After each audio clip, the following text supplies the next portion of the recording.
We are live inside the Hornets' nest on the campus of Baker High School. It's senior night, and the Hornets are excited as they are the number 3 seed in the region and back in the playoffs. Across the field, Davidson comes in on a 2-game winning streak and looking to end the season on a positive note. Get ready. Here comes Davidson and Baker right at you. Good evening and welcome to the MCPSS High School Football Pregame Show, brought to you by Bishop State. I'm Al Whedon. He's Corey LeBounty. And Corey, as Boys to Men said, now that we've come to the end of the road. And it comes so quickly. I mean, when you start looking at how fast the season goes by, Al, it feels like we just started in week 0. That's right. And all of a sudden now we're at the last game of the season. But these two teams are definitely going to leave it all on the field. And it just gets emotional for these players and band members and cheerleaders and parents. Correct. Because as a senior, this being senior night here at Baker, your last time having an opportunity to be on this field. And we know for some of the kids tonight, Corey, I'm going to say it, maybe 95 to 96% of these young men, they won't play ball at another level. So for them, this is it tonight.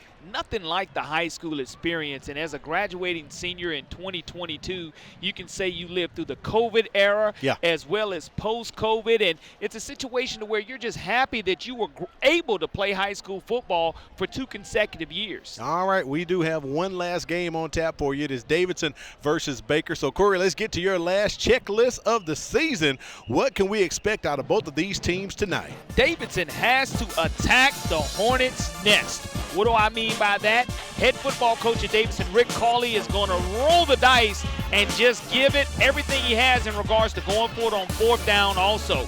Utilize all 4 downs. That ties into attacking the Hornets' nest. He wants to have great ball control and clock control. So really 1, 2, and 3 all are together in my checklist as far as controlling the clock, because this offense of Baker is explosive, averaging close to 38 points per game.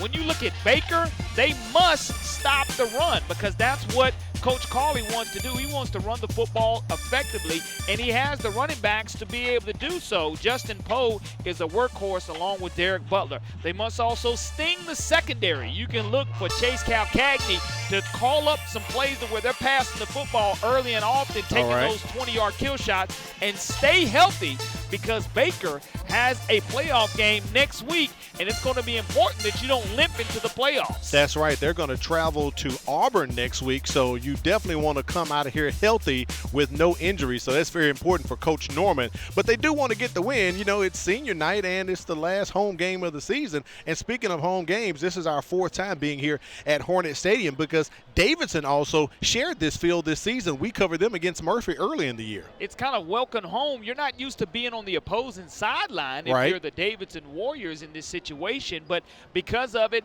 it's a great dynamic that has worked out for Davidson this year. It sure has. Let's take it down to the field and check in with our good friend Kimberly Dunn. She's going to give us our last BSN weather forecast. And speaking of the weather, how are you feeling down there, Kimberly? Oh, it is a great night for Friday night football. It feels wonderful on the field tonight. We are finally feeling the weather, that fall weather that we're supposed to be feeling this time of year.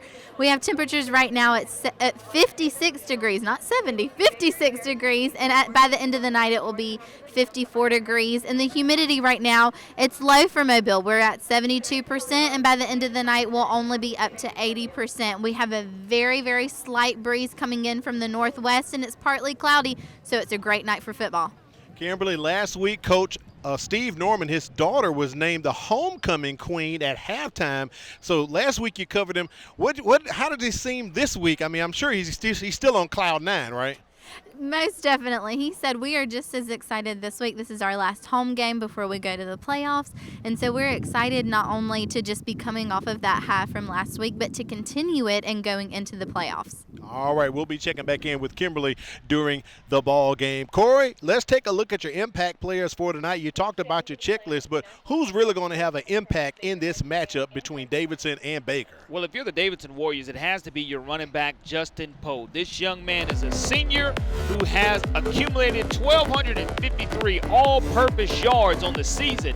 So he gets it done with the football in his hand, and this young man should play at the next level. also linebacker Russell Shaw. It's a young man who we had an opportunity to sit down with earlier this week, and he's a tackling machine, amassing some 20 tackles 1 week ago. So he has that star on his helmet for a reason. The Baker Hornets, linebacker Gary Byers. He's a junior linebacker, and this young man was very active 1 week ago against the Daphne Trojans. So from his middle linebacker position, he's going to be making some big-time plays. And running back / wide receiver Jamari Hawkins. This young man is explosive with the ball in his hands. He can catch it. He can run it. There's a reason why he has numerous Division I offers, and his stock will only continue to increase. That's right. The Hawk may be out tonight, Corey, because it is quite chilly. I'm going to say probably the coldest we've had this season. Earlier during the season, we had a game up in Citronelle. It got a little breezy that night, but then the next couple of weeks, we were back to the hot heat and humidity again. Absolutely. It is definitely football playoff weather is going forward. It will probably be 60 degrees or below for the rest of the playoffs. I don't see it getting back up to 65 or 70 degrees throughout the entire state of Alabama for the duration until we play the Super 7 in Birmingham. So we'll see if the wind or the cold weather plays a difference in the way these players play tonight. Quite a monumental season we had here on the MCPSS TV network, Corey. As I look back, some 11 weeks of memories. We made history here. We broadcast starting off the season with 3 back-to-back ball games to kick the year off, and it was exciting as we had LaFleur and Williamson, we had Murphy and James Clemens,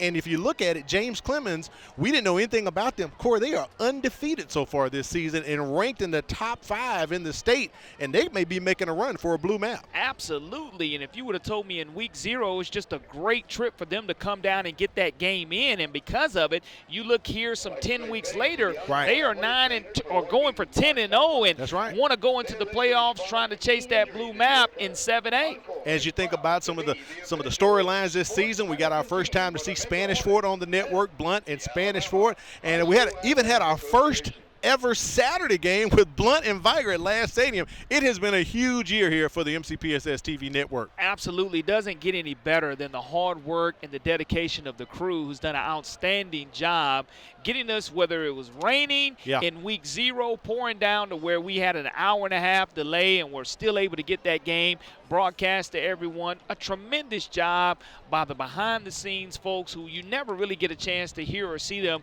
and want to thank them so much for the outstanding job that they do for us. And tonight you will be seeing those names later on and some of those faces during the telecast, as we're going to flip that camera around and put the spotlight on some of the behind-the-scenes folks. And speaking of behind-the-scenes, Corey and I actually, it wasn't a remote broadcast, but we did Baker and MGM, and Corey, we were set up under the stands that particular ball game. That was the first time ever, but again, the crew produced great shots for us. Sure did. And you would have never known that we were underneath the stands until you were able to tell our viewers at home and watching that we were underneath the stands out in Sims, Alabama. But again, when you start talking about the great job and the setup and the breaking down after the broadcast, you have to love that the ability for the crew to give back to us to put us on TV. All right, that's going to wrap it up for our pregame kickoff show. Headed your way, it is going to be toe meeting leather for the last time this season for the MCPSS High School Football Game of the Week. Got to thank Bishop State for sponsoring our pregame show. The kickoff is headed your way up next.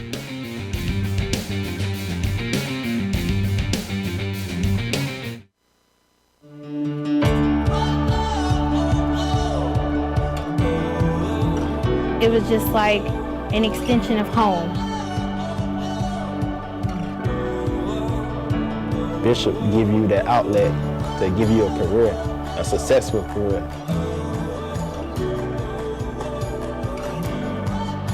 We're doing some great things at Bishop State. Keep an eye on us.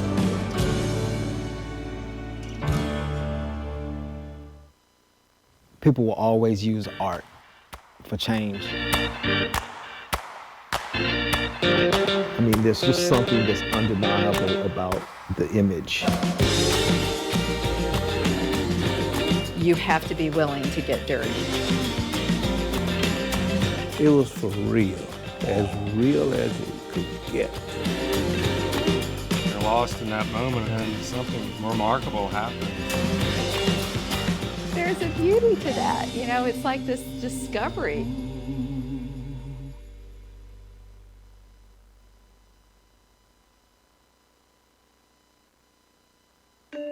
At Mobile County Public Schools, we believe it starts with us. That's why we offer Signature Academies. I'm Tracy Tran, and I'm in the Healthcare and Dental Academy at Theodore High School. In the Dental Academy, I'm working alongside dental professionals getting hands-on training from those already working in the industry. Shadowing them on the job makes me want to work even harder because now I know what I want to be.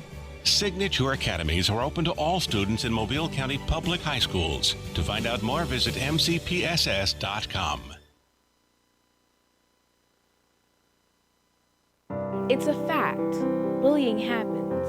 Bullying can lead to serious physical and emotional pain. But there are some things you can do to prevent or stop it. Stand up for the person who's being bullied. Let the bully know that it's not cool to pick on others. Take action by reporting the bully to a teacher or principal. In the end, when you help someone who's being bullied, you are also helping yourself.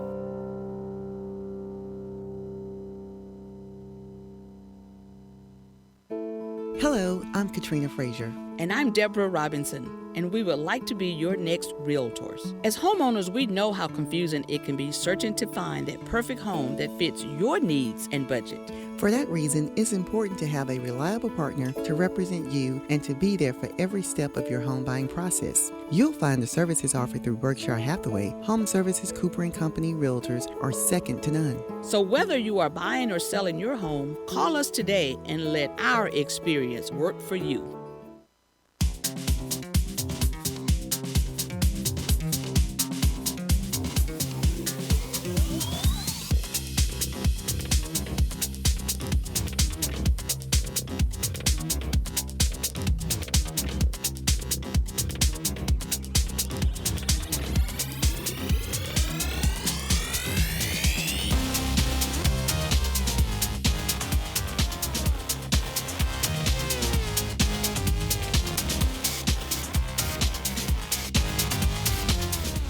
Baker comes in riding high off their first win ever over Daphne last week and getting ready for the playoffs. On the other side of the field, Davidson hasn't had the season they wanted.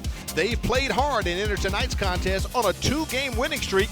Can the Warriors cap off the season with an upset over Baker and end on a high note?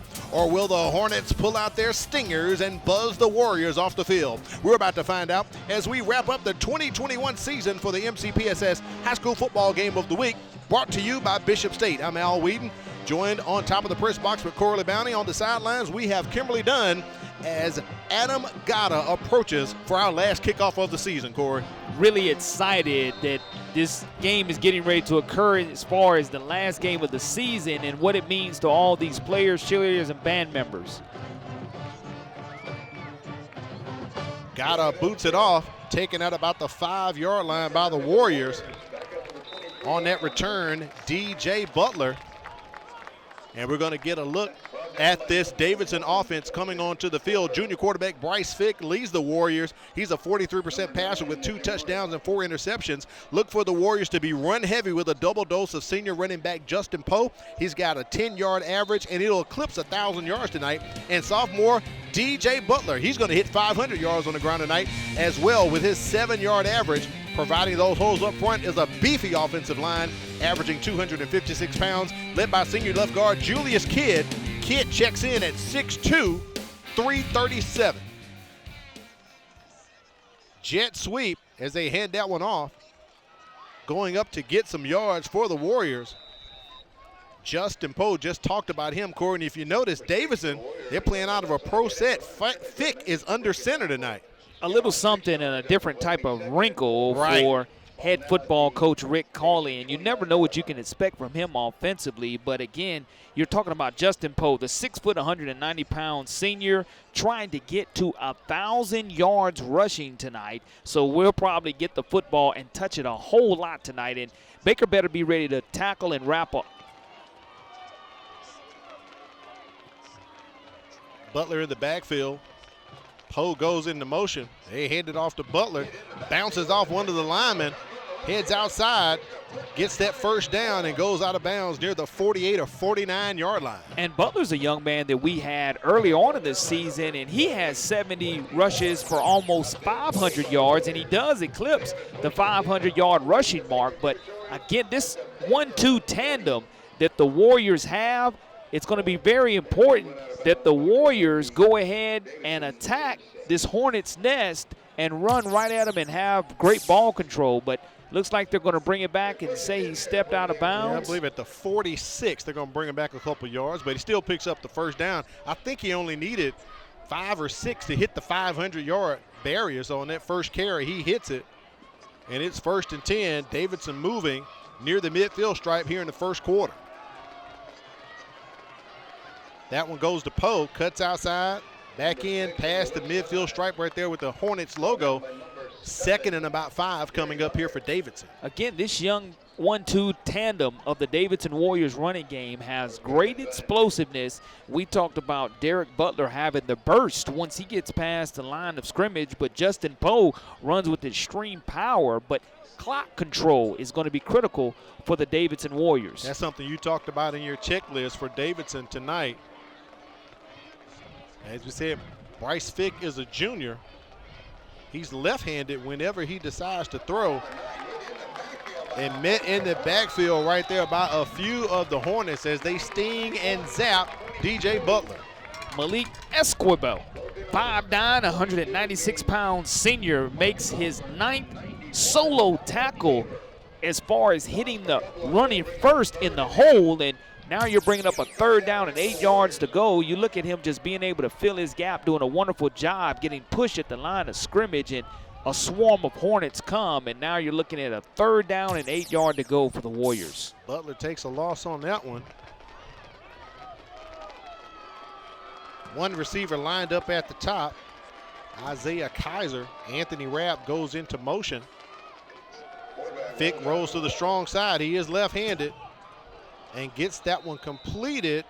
Or are they going to say incomplete? I want to say he was bobbling it, Al. To Poe, I think he's going to be incomplete. It's 4th down. It would have been the 15th reception for Poe, but he just wasn't able to hang on to it, just ran out of real estate. But that's something that you like to see, Fick running and rolling the pocket. But again, the clock stops now with 9:21 remaining here in the first quarter, and Davidson's going to punt the football for the first time tonight. Jonah DeLongo will be on to punt, and lining up, setting up by his own 22-yard line. Javen Williams has big play explosive capability. See if they punt away from him.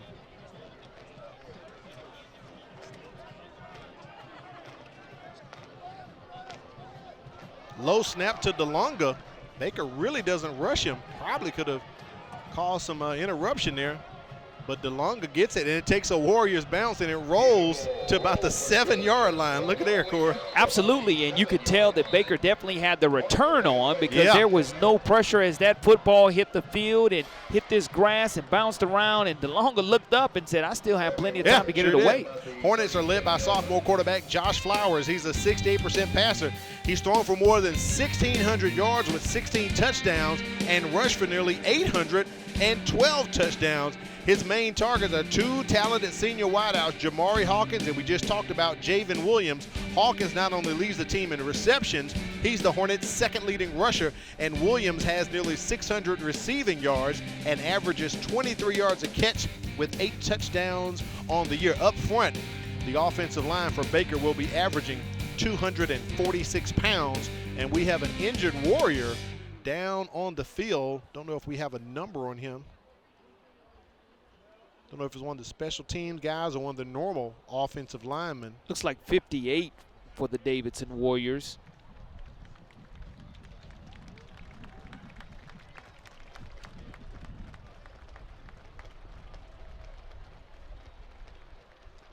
Definitely favoring that ankle as he's being assisted off of the field. But when you start talking about end-over-end punts and flipping the field, that's one way that you can control the clock also, is try to make Baker go the length of the field to try to score. But again, this explosive offense comes in averaging 32 points per game, and they're going to take their shots early here against this secondary from Davidson. That was senior Winston Dorsey shaking up on that play. So hopefully we'll see him later on in the contest. Baker at the 10-yard line, just past the 10. Jet sweep to Jamari Hawkins. They're going to push him back near the 3 or 4-yard line.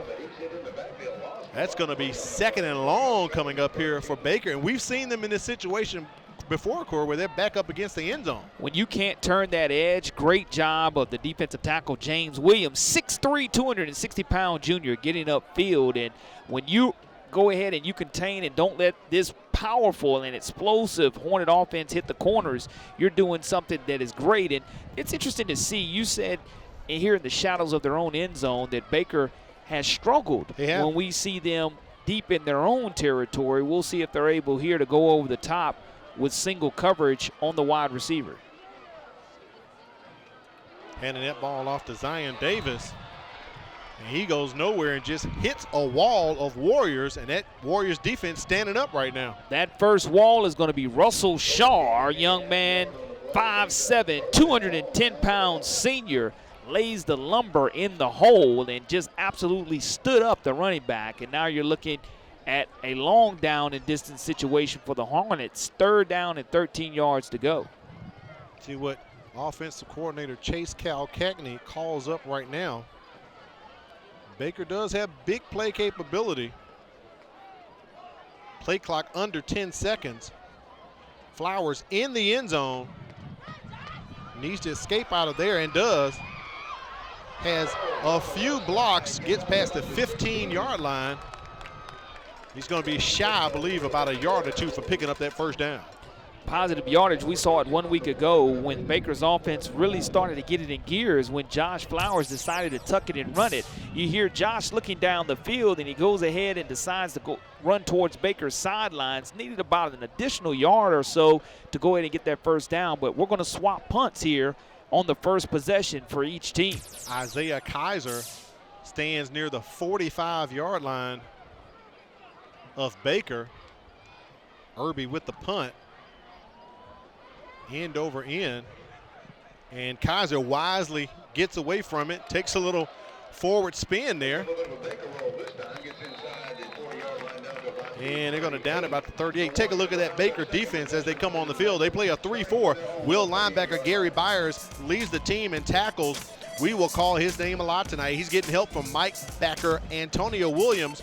He will work to clog up the Warriors' running gaps to slow down Butler and Poe. In the secondary, sophomore strong safety KJ Beckham. He'll be on tackle patrol. He picked up an interception last week against Daphne. Also plays wide receiver on offense. And senior free safety Kel Brentford leads the Hornets with 2 interceptions and is the team Swiss Army knife. He'll play a little offense too.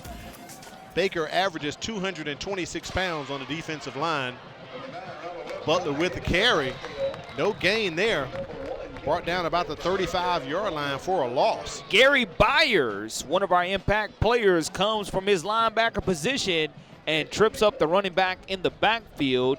Going to cause negative down and distance situation here now for the offense of the Davidson Warriors. 2nd and about 13 here coming up for Davidson. No score on the board. Both teams went 3 and out.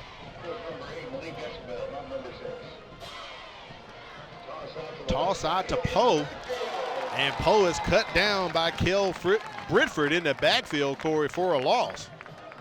And that's just outstanding open field tackle. That's Beckham, Corey, and that is KJ Beckham. KJ Beckham. We saw him come away with the interception 1 week ago, sure and did. He returned it inside the red zone area. Beckham, the 5'11", 152-pound sophomore, taking the legs out of the running back. And that's how you go ahead and tackle in the open field. And long down and distance situation, Davidson really has not amassed a lot of passing yards this season as they are ground and pound. Sure are. So here, let's see if they just try to go ahead and secure the football or decide to throw it. 3 wide at the top, 3rd and 14. Coach Rick Cawley has called timeout at 5:15 remaining here in the first quarter. So we'll get our first timeout here as we are inside of the Hornets' nest. It's Al Whedon, Corley Bounty on the sidelines, Kimberly Dunn, our last broadcast of the season, having a great time this season, Corey, as we didn't bring you 11 games. We brought you a total of 13 games this season, as a matter of fact. So plenty of high school football right here along the Gulf Coast area on MCPSS TV. And the great thing about the matchups is when you allow everyone to come and see the different teams that you normally don't get a chance to see every day. All right, let's take it out to the sideline. Kimberly Dunn has a guest with her. What's up, Kimberly? That's right. I have a very special guest from Bishop State, the athletic director there, Coach Eager. How are you doing this evening? I'm great. How are you? I'm doing well. It's great weather tonight, but we want to hear a little bit about some exciting things that are going on at Bishop State. Well, today is a special day actually at Bishop State. We have officially hired a women's basketball coach. Wow. I was the former women's basketball coach and athletic director, and I moved over to the men's side when our former coach retired. And her name is Adria Harris, and she's a former Mobile basketball player, so we're excited about her. Today, actually, our volleyball team, we started volleyball this season, the first season, and they made the playoffs. And today was their first game, so they started off in the playoffs with a win. So we're excited about everything that's going on around us and everything. A lot of new and exciting sports going on at Bishop. If someone was interested in joining some of those teams, how would they go about doing that and applying for those? One is to reach out to any coach or any coach that you would see. We all work together, so if you saw us anywhere, reach out to us. Social media, email, or any kind of contact, phone contact, we're always open, and we'll definitely check out film and all of that, and we'll respond. So what would you say to our viewers to encourage them to come on and apply to Bishop State? Well, Bishop State is a great place to start, and right now we are in a great new era, and it's rising. All right, well, we are excited about everything that's going on at Bishop State. Thank you so much for taking the time to talk with us tonight, and we look forward to getting to know more about Bishop as we go on. Thank you. Thank you, Kimberly. We do appreciate that. Athletic director and head men's coach Trent Eager. And Corey, as we drop one sport, I know for you and I, we're going to flip into another sport. I'm going to be down at Bishop State doing PA work Monday, and you're going to be calling games and doing some other things this season for basketball coming up. Absolutely. We go into postseason of football, means the beginning of basketball season, and the beginning of this Baker Drive starts off very well as they get extremely good field position. But I want to thank Bishop State for jumping on this season. And again, what a much better, not a much better place to start your college career than right here in your own backyard at Bishop State Community College. You hit it right on the head. Coach Eager has started golf and volleyball since he's come down to Bishop State, so doing some great things down there. Great place to start. And you talked about it, Corey. Great field position for Baker after that return from Javen Williams.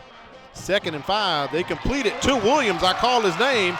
And he struts right on into the end zone. A 26-yard touchdown for Javen Williams from Josh Flowers. And that looks like to be his 9th receiving touchdown of the season. Puts him over 600 yards receiving also. But this young man, he's a dual sport athlete for the Hornets. I know he's an excellent basketball player for David Armstrong. But we have mentioned, as part of my checklist, they wanted to attack this Davidson Warriors secondary. Right. And it was evident right there that they saw the matchup that they wanted and were able to capitalize. Hunter Kilgore on for the extra point.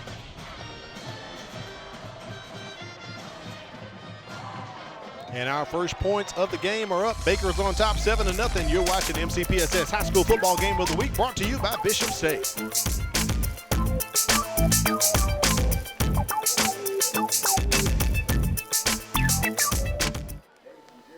Is your child interested in attending one of Mobile County's award-winning magnet schools? Applications are being accepted now through November 15th. From elementary to middle school, we have a wide variety of educational options and choices for you to choose from. Whether your child is interested in math or science, performing arts, technology, or college prep, we have options for you. Time is limited for you to enroll in our nationally recognized magnet school program. For more information and to apply, go to mcpss.com/magnet applications.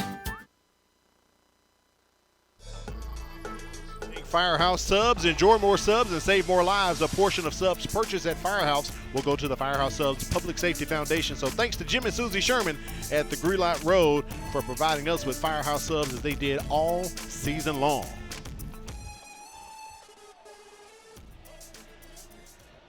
Great return by Javen Williams, and Corey, he caps it off with a great touchdown. We'll get that scoring drive up. And look at the hooligans, Corey. They don't care about the weather. Cold weather? What cold weather? The Hornet hooligans say we can go ahead and brave any of the elements that you throw at us, but that's part of high school football and the great atmosphere that you get when you have the student body that's shirtless in the 50-degree weather here in Mobile, Alabama. I can't do that right there.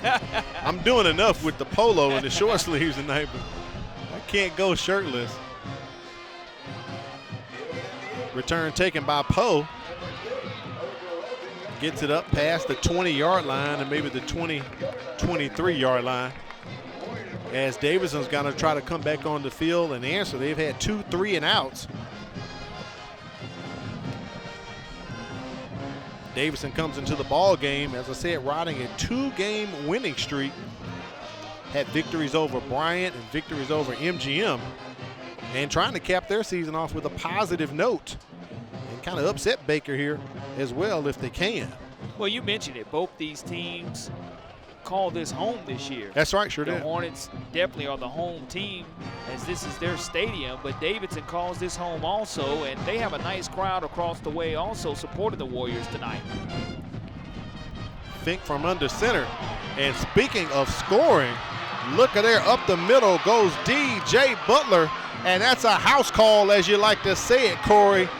DJ Butler for 6, and Davidson is back in this ball game. 78 yards. Wow. I mentioned the explosiveness of these running backs, and I said if he gets past the line of scrimmage, you can go ahead and put 6 on the board, and he just goes to show when he tucks that football away, he goes ahead and takes it to the house for 6. Sure did. And says, look, Mom, I'm making a house call on MCPSS television network. Jonah DeLonga on for the extra point as we were about to put up the scoring drive for Baker for their drive. Davidson answers back. We are tied at 7 here inside the Hornets' nest. You're watching MCPSS High School Football Game of the Week.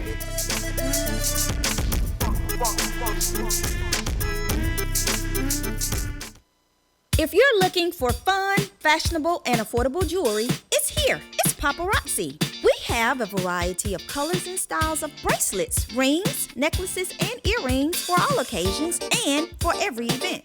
New styles are added daily, which means you are always up to date with the latest fashion. For that genuine bling, join me, Charmaine Watson, the real jewelry lady, on Facebook Live Sunday through Thursday at 7 p.m.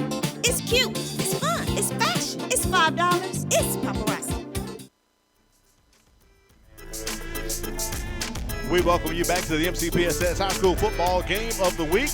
Davidson counters, and they match Baker's first score as they put up a score of themselves, and we are notched 7-7 here inside of the Hornets' nest. Al Weed and Corley Bounty on the sidelines. Kimberly Dunn. After going a couple 3-and-outs, we've had back-to-back scores. Baker feels that kick at about the 5-yard line. And on the move for the Hornets, getting past the midfield stripe and still going. Almost taking it to the house for the Hornets. Rod Taylor plays backup running back, Corey. They put him in on special teams on the kickoff return, and he almost takes one to the house himself for 6. Well, I tell you what, if DeLonga does not come and slow down the returner, then it is going to be a house call on the kickoff. And you look at the great wedge that is provided. As soon as he busted to the outside, Baker was able to get a hat on a hat. And that's all you can ask in that situation. DeLonga takes the great angle and really pushes him close to out of bounds and really slows him enough down to where he is tackled from behind. But excellent field position, red zone area, and scoring opportunity for the Hornets. They fake the jet sweep, give it to Zion Davis. Davis picks up about 5 there as Baker's going to maybe about 4 yards, so we'll call it 2nd and 6 coming up here for the Hornets. There's the Davidson scoring drive, Corey. Very simple. This was easy for China Powell. One play, 78 yards, 15 seconds. Absolutely. Time of possession was easy, and down the distance was easy. But I tell you, Butler made that run look very easy. And you're talking about Zion Davis, the 5'7", 183-pound junior, gets his 24th rushing attempt on that last play. Over the top, they're trying to go back to Javen Williams. and he hauls it in as he beats Cortez Jackson back there in the corner of the end zone. Williams with his second touchdown tonight through the air. 10th receiving touchdown of the season. The 6', 160-pound senior checks in on senior night for sure here at Clem Richardson Stadium. You look at the nice soft touch by the quarterback Flowers, and he allows Williams to climb the ladder and make that catch, his second of the night. Kilgore on for the extra point. Corey, we started off a bit slow, and all of a sudden we have just hit the accelerator, and Kilgore's extra point just goes over the crossbar. 14-7, Baker on top by 7.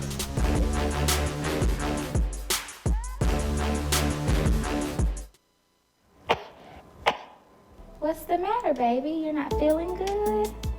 School-aged children are at a higher risk of getting and spreading germs and viruses. To help protect the spread, students are encouraged to stay home when sick.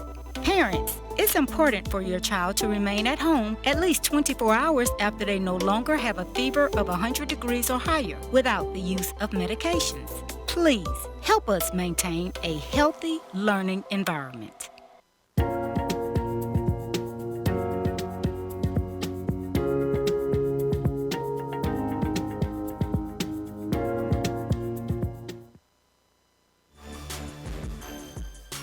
We welcome you back to the MCPSS High School Football Game of the Week. Al Weed and Corley Mounting. We're up here talking with our statistician, Matt Moore.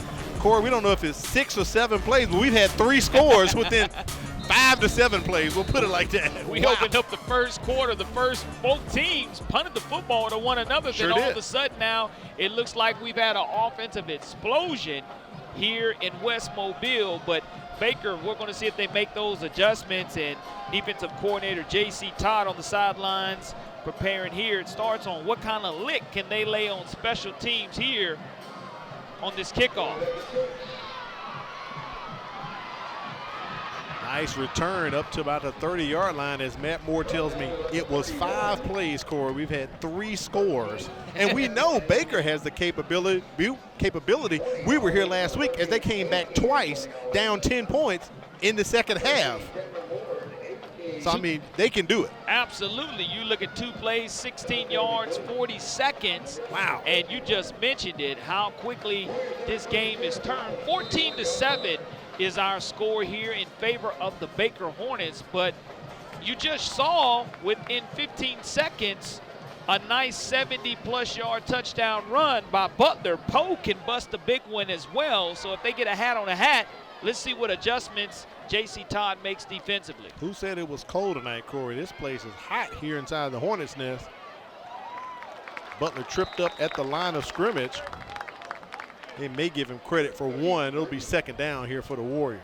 Good penetration. Timothy Williams, 5'10", 203-pound sophomore on the stop for the Baker Hornets, but they're going to try to go ahead and say there was no gain on the play, so we'll call it second down and 10 yards to go. But Davidson is content here to try to grind out this last 146 of the first quarter. I think they have used their second timeout. Coach Carley has called timeout, so they'll take a break right there, so that's not a problem. Baker and Davidson, they've played each other 41 times through the years. Davidson leads the series commandingly 33-8, but Baker defeated Davidson last year 35-6. And as we talked about, top of the telecast, Baker comes in averaging about 32 points on offense, giving up 19 points on defense. They hit their average last week as they won 35-31 over Daphne. And we mentioned that this Baker Hornet team next week in the first round of the playoffs, they will be playing the Auburn Tigers, and they want to do so healthy. But when you start looking at the first quarter statistics so far, yeah. Rushing yards, 92 for the Davidson Warriors. 0 passing yards. They've attempted a pass. They sure have. They just have not completed it. And you start looking at Baker, they don't want to really run the football. They want to pass the football against this Davidson Warriors. So it's a contrast in style how these coaches want to attack offensively tonight. No penalty so far in this contest. 2nd and 10 coming up after that timeout. Coach Carley and his coaching staff, they've pulled Fick from under center back to a shotgun spread. And they spread it open right there for Poe as he goes up the middle. Picks up about 4 or 5 on the carry. It's going to be third and about, let's say, 5 or 6 coming up here either way. Positive yardage on first down. That's what's important for this Davidson Warrior team. Positive yardage anytime they run the football, trying to control the line of scrimmage. And I mentioned moments ago that they want to try to run out this quarter with the football as they're going to try to flip the field here. It's going to bring up third down and close to 7 yards to go. Maybe 6. I think it's a long 6 myself. Baker's calling it 3rd and 6. I think it's more to 7 like you said, Cora. Fick back to throw. And gets that pass completed to Isaiah Kaiser as he falls past the midfield stripe. First down, and the Warriors move the chains. Kaiser only makes his 5th reception of the season. The 5'10", 145-pound senior picks up a first down in doing so, and that ball was pretty tightly thrown by Bryce Fick, but nonetheless, it allows the Davidson Warriors to get a fresh set of downs and continue to grind out this clock. Ball sitting squarely on the 49-yard line of Baker.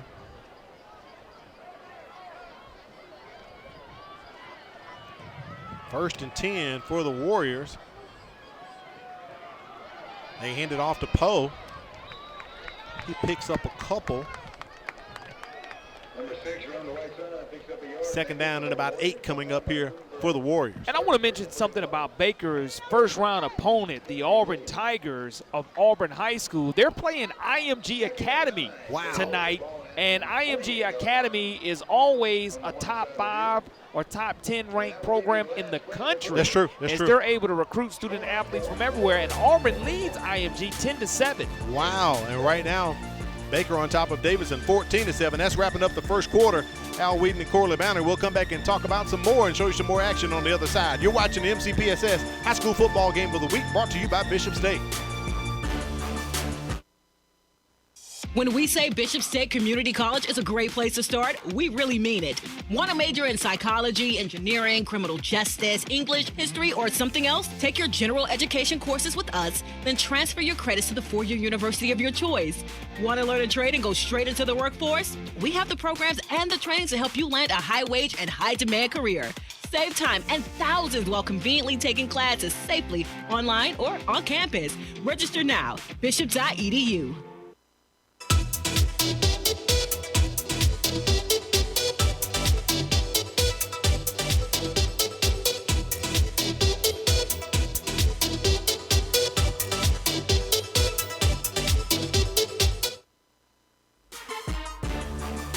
At Mobile County Public Schools, we are learning today, leading tomorrow. Baker leading right now 14-7 on top of Davidson as they try to claw back and tie this ball game up.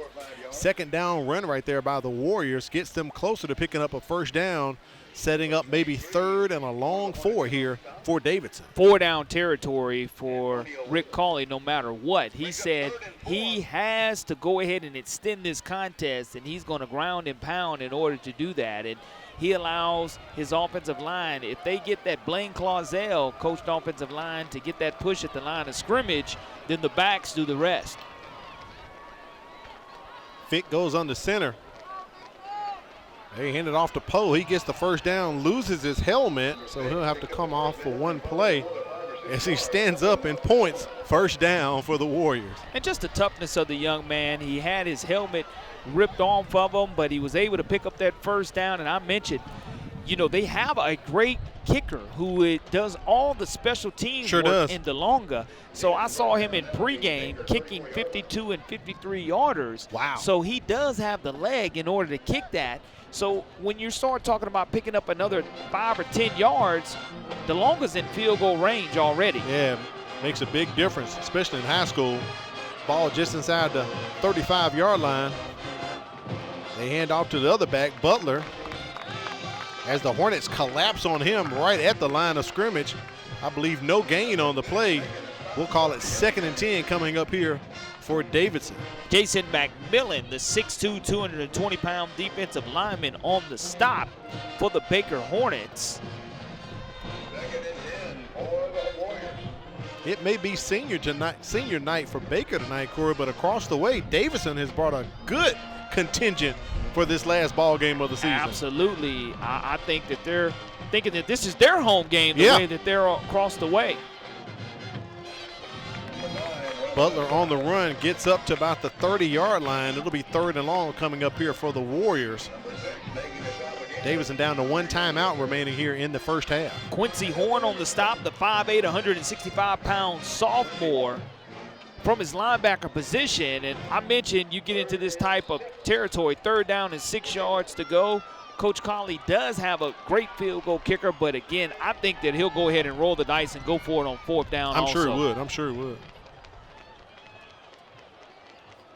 Hand off to Poe. He falls ahead for maybe 1 or 2. So decision time coming up here for the Warriors. And I don't know if we're able to run that play back in the truck, but Julius Kidd, the left guard, 6'2", 337-pound senior. Watch him pull from his left guard position, and he does a great job of trying to get a hat, allowing his running back, and that's a great replay by the truck, showing the big 337-pound fella pull and try to create spaces for his running back. That's why we had him spotlighted in the starting lineup. So 4th down, about 3 yards to go here for the Warriors. No surprise them running it. Falls past the 25-yard line. I think he may be shy about half of a yard, Corey, or maybe a full yard.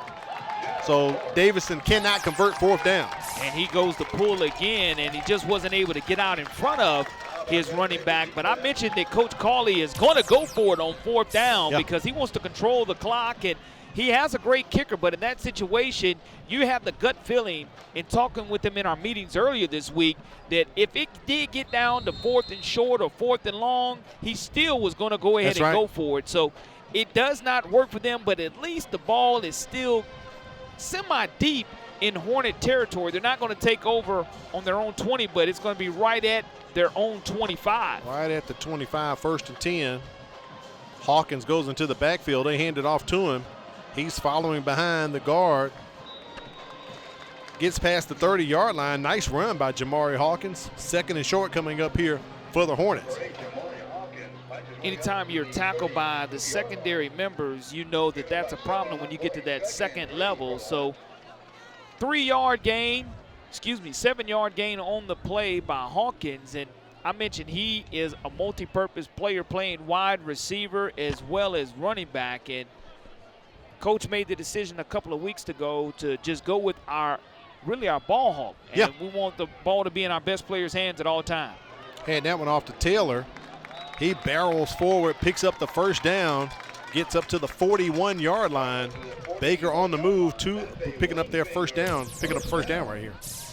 And that's what you want to do. You want to move the sticks here as we are at the 8-10 mark in the 2nd quarter of action. But Baker going tempo. When you do run the football a lot, it does allow a lot of clock to go by quickly. Flowers almost sacked. Just kind of gets rid of that one so he doesn't have to take the sack. 2 Warriors come in on him. And that's all you can ask for is great pressure by Cedric Easterling, the 5'9", 162-pound senior who has a great pedigree in regards to his dad. Cedric Easterling used to play for the Shaw Rebels. Got right in under Flowers. Baker was going tempo right there. And as you can see, KJ Beckham just kind of was confused a bit maybe on his route after running it. Like, where are you throwing it to, man? Well, as you're at 2nd down and 10 yards to go, let's see how Flowers decides to operate. High snap, but they get it off to Hawkins. Hawkins on the move into Warriors territory. 1st down. The chains move once again for the Hornets. Tackled by Russell Shaw, and that's your best player offensively. And as soon as he plants those feet, he knows how to cut it north and south and get the yardage that is needed for the Baker Hornets. Notice how he was patient, waited for that hole to open up. Corey took that stutter step and stepped right into it. Empty set here. Flowers back there by himself. And our first penalty flag of the contest comes in. Well, I think that's pretty good considering it's 7:30 remaining in the 2nd quarter of action, and that's what has allowed this first half to go so quickly. And as soon as we say that, false start, offense, 5-yard penalty will remain. Automatic. First down. 1st and 15 coming up, so that'll push Baker to the 50-yard line. We need for everybody to knock on wood at home, or if you're watching this, so the penalty flags stay in the pockets of the officials. Wind picking up here at Hornet Stadium. Flowers just throws that one up. And it is hauled in by Jamari Hawkins. And Corey, he and the receiver, he and the defender literally were waiting on that moon ball from Flowers to come down. And Flowers off of his back foot throws that off for grabs, but he trusts Hawkins to go get it. And it laid up there for probably 5 or 6 seconds, and you high pointed. The cornerback does not, but the wide receiver does, and creates another fresh set of downs for this Baker Hornet offense. And Mr. Hawkins is Mr. Everything offensively for the Baker Hornets. That was the battle of the JHs as Jamari Hawkins out-jumped Jacody Harris and brought it in. Flowers on the keeper right here. We know he has the speed and the talent to get close to the end zone, but a flag comes in as the wind picks up more here atop the press box at Clem Richardson Stadium. Well, you can hear the Davidson High School band encourage the defense to step it up, but we'll see what Tim Porter, our white hat tonight, has to say about this penalty flag. I think we could see that one from atop the press box, Corey. We knew what was coming. Holding against the Hornets going to push them back. During the play, holding on the offense, 10-yard penalty from the spot will remain. First down. There's our officials tonight. Tim Porter leading the way with DeMarco Murphy, Tyler Bulow Jr., Donald Frazier, William Goff, Colton Godwin, and Carl McDowell. And Baker has called a timeout at 6:25. They want to discuss some things with 1st and 20 coming up right here. You definitely want to get some points out of this series. You don't want to go backwards as they started after Davidson went for it on 4th down and could not complete it. So Coach Norman wants to make sure they get the right play call coming in here from Chase Calcagney, the offensive coordinator. Don't forget, coming up on Veterans Day, November 11th, mark your calendar. All schools and offices will be closed. That's Veterans Day, November 11th. All schools and offices will be closed. Make sure you mark your calendar. Having some trouble with my headset, Corey. There we go. I think we have it back now. I know you have your calendar fully marked for that day, Corey. Absolutely. Veterans Day, a holiday to remember. That's right. That's right. Baker's coming out of this timeout here, looking at 1st and 20. We're going to place this ball on the 30-yard line of Davidson. We told you it's senior night tonight. Baker has 26 seniors. They returned 4 on offense and 3 on defense, dressed out 87. And Corey and I had the pleasure of hearing all 26 of those names called as they honored the seniors, had the parents as well before the ball game. Baker sets up a screen. And what do? They give it to Jamari Hawkins, and what does he do? He takes it to the house for 30 yards. Touchdown for the Baker Hornets. And Jamari Hawkins, when you start talking about, he already has over 1,000 yards on the season in regards to all-purpose. He adds to that all-purpose total, and he knows how to turn on the jets. And that's exactly what he did, taking advantage of his speed on a great design play coming out of the timeout by Chase Calcagney and his offensive staff at point after pending.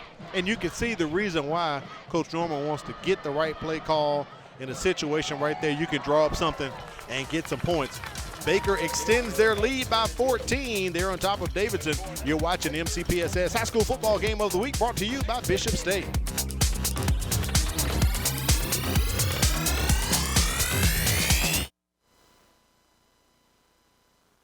Each month, more than 90 guns are reported stolen from unlocked vehicles, creating the potential of serious injury or death. Lock it up. Many violent acts and crimes are committed with stolen guns. Lock it up. According to ATF, stolen guns pose a substantial threat to public safety. Lock it up. Be responsible. Take time to record your handgun serial number and secure it from thieves. Lock it up. Lock it up for me.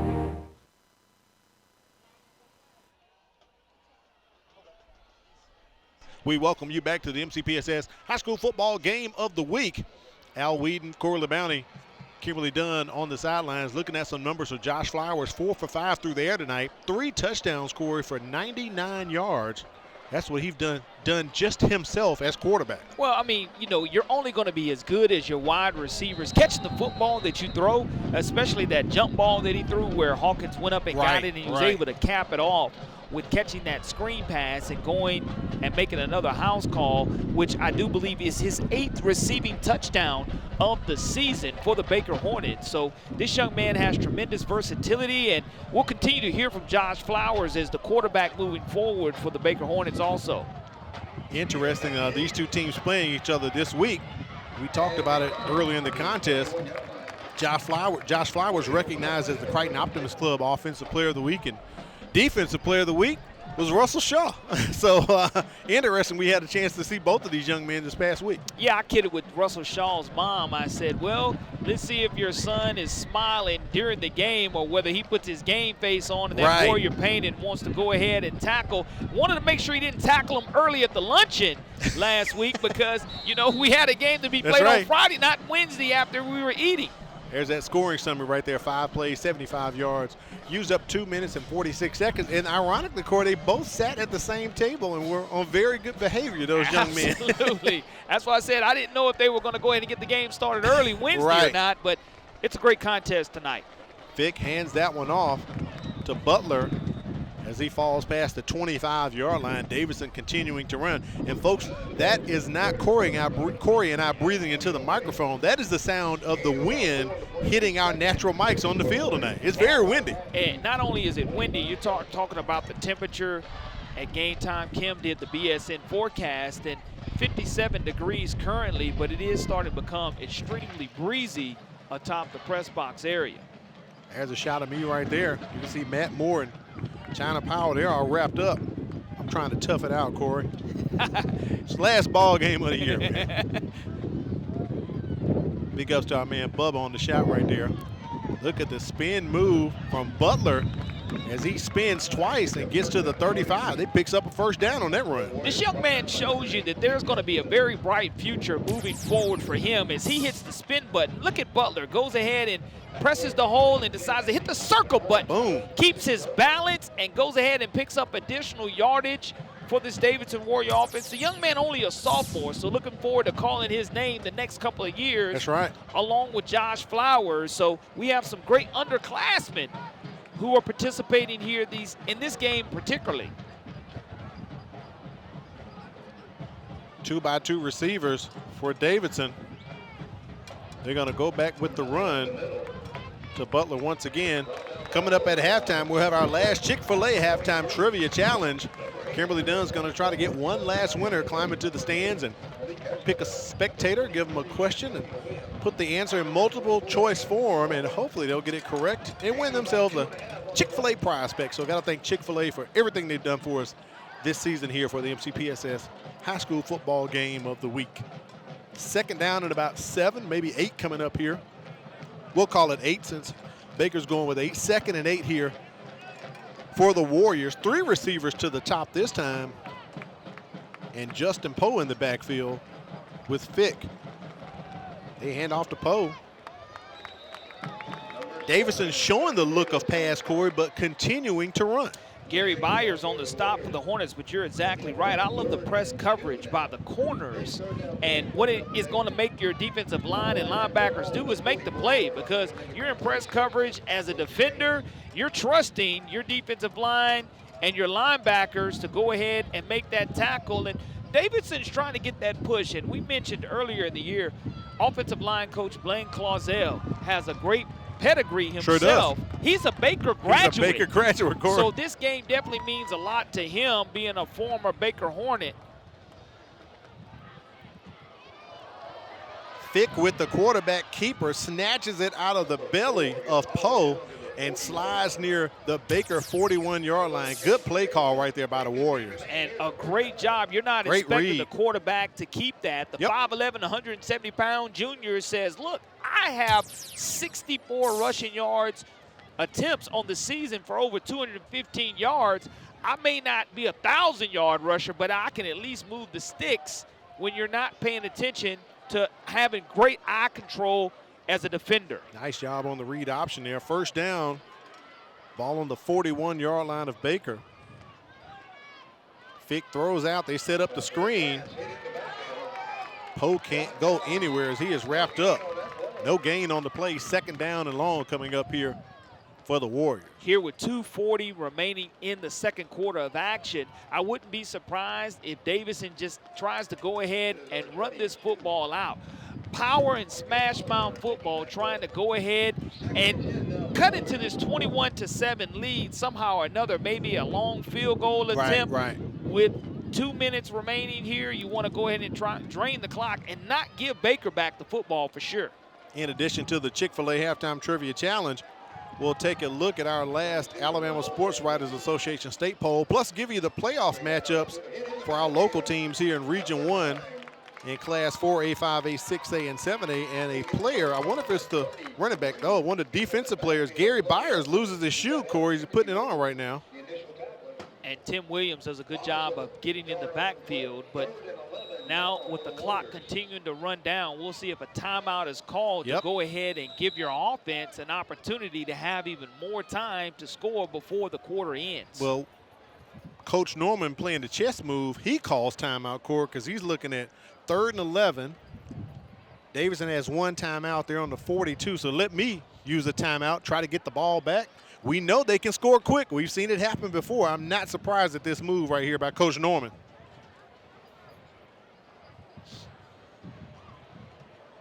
So with Norman calling that timeout, Corey, he's trying to set up something so they can get that ball back. Absolutely, and you don't blame him in that situation because that's just smart football when you start talking about knowing that you have an explosive offense and them having the ability to score within 15 seconds or 1:12 left on the clock. We've seen it happen. We've seen it happen, and they're going to make this defensive secondary, if they're able to get the football back of Davidson, work hard before the halftime comes. Yeah, right now they're out of range for DeLonga. They would need to pick up maybe a first down and a couple more yards. He's comfortable up to about 45, but they're nowhere near that right now. Absolutely, and again, they just want to go ahead and grind it out, and you know, you start feeling these light raindrops. I thought that's what I was sensing there. And that's something different that you really didn't expect or to be determined in this game. Yeah, I thought those were raindrops I was feeling there, Corey. So 3rd and 11 coming up here for the Warriors. We have whistles. Flag on the play. Possibly a false start. And that's what it is. That's going to push Davidson back 5. So it's going to be 3rd and 16, really long right here for the Warriors. Well, if I'm Davidson, I just want to continue to want to run that football. Try to make them use their additional timeout.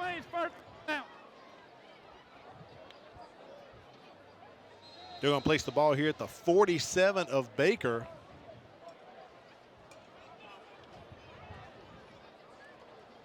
Hornets on top by 14.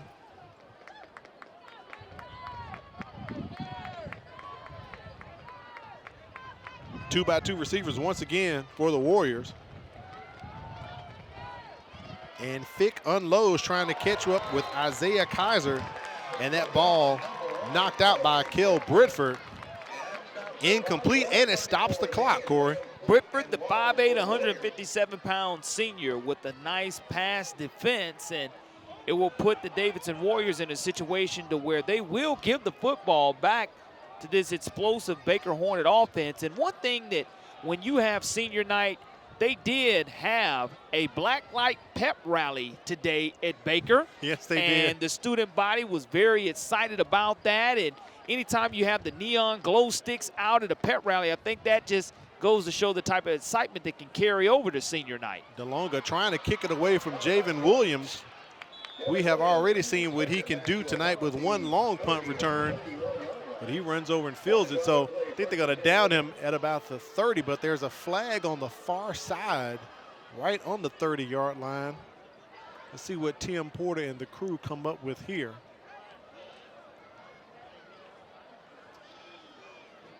Looks like possibly that block in the back area maybe is one of the Hornets were caught as they were trying to set up some blocking. And there it is. That's going to push Baker back. Let's see how far they walk this one back, Corey.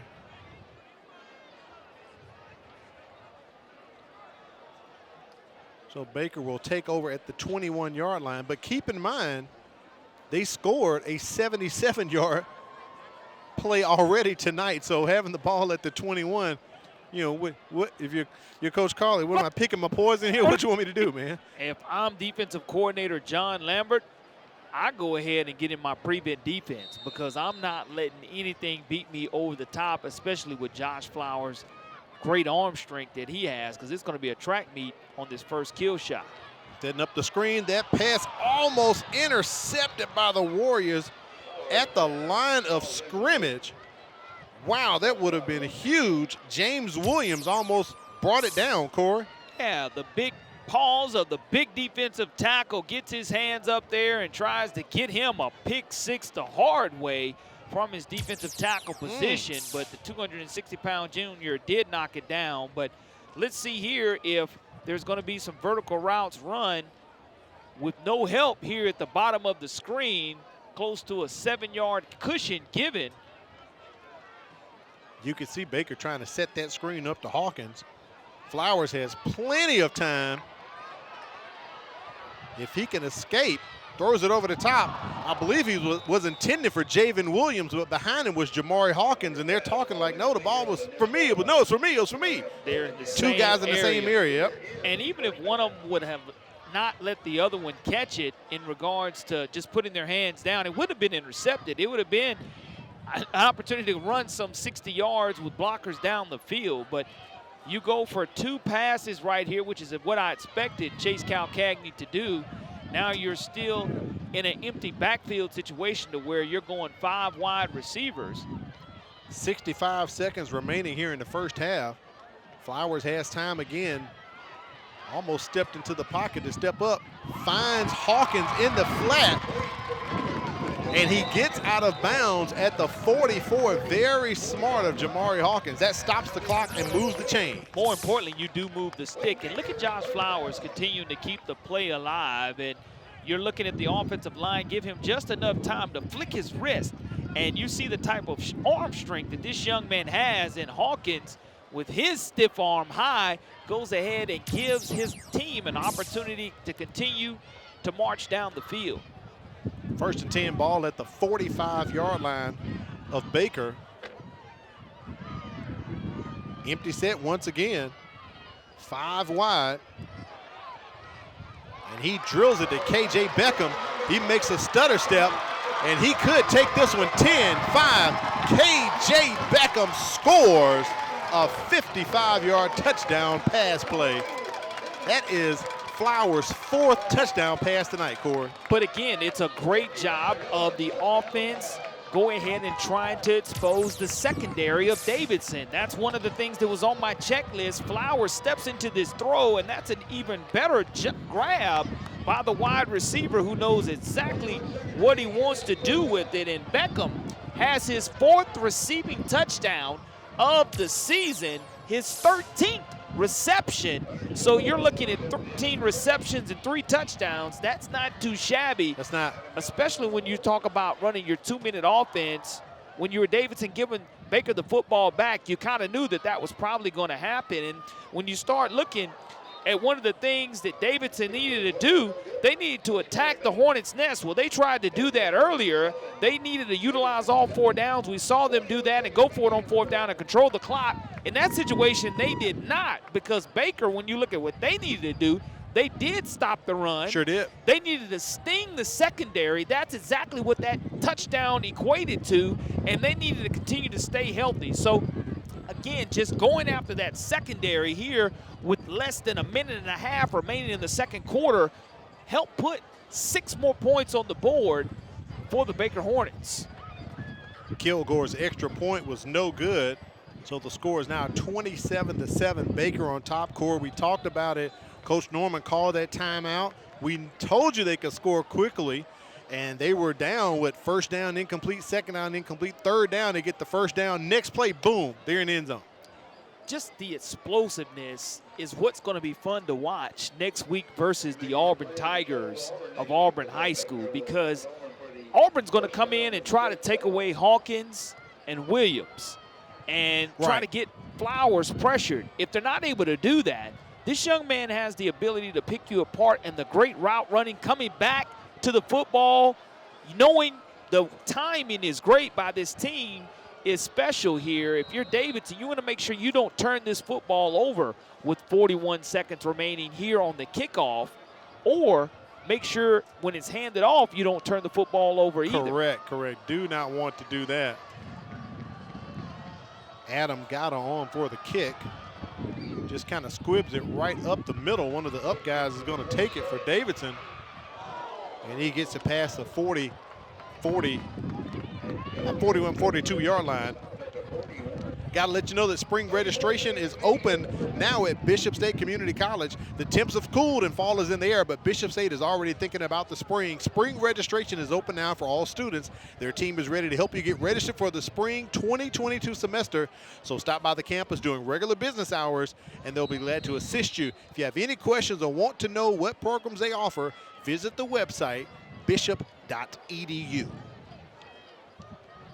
34.3 seconds remaining here in the second quarter at Clem Richards Stadium. The Baker Hornets leading the Davidson Warriors 27-7 as we're approaching halftime. The Warriors want to make sure they have a clean center to quarterback exchange here. Hand that one off to Poe.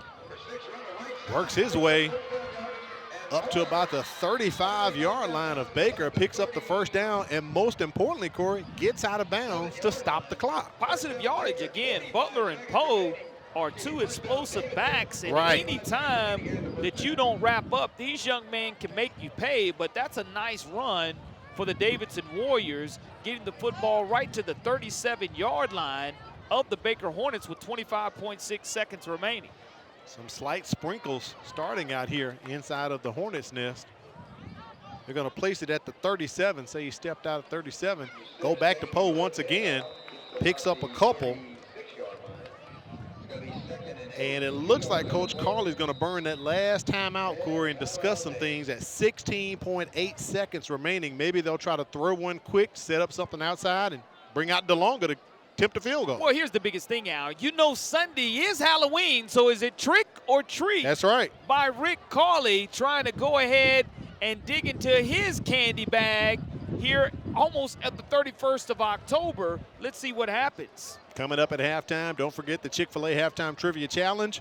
Kimberly Dunn will look for a spectator, ask them a question. Hopefully they'll get the answer correct and win a Chick-fil-A prize pack, our last Chick-fil-A Halftime Trivia Challenge of the season. And coming up in the second half, Corey, I can't wait till we start turning the cameras around and showing some of the crew and some of the folks behind the scenes who make us look and sound so well during the broadcast. And again, October is Breast Cancer Awareness Month. Pink everywhere. You see all the pink here the last 2 or 3 weeks on our broadcast, and still supported here as we're getting ready to end the month of October. A lot of the Baker players with pink socks as well.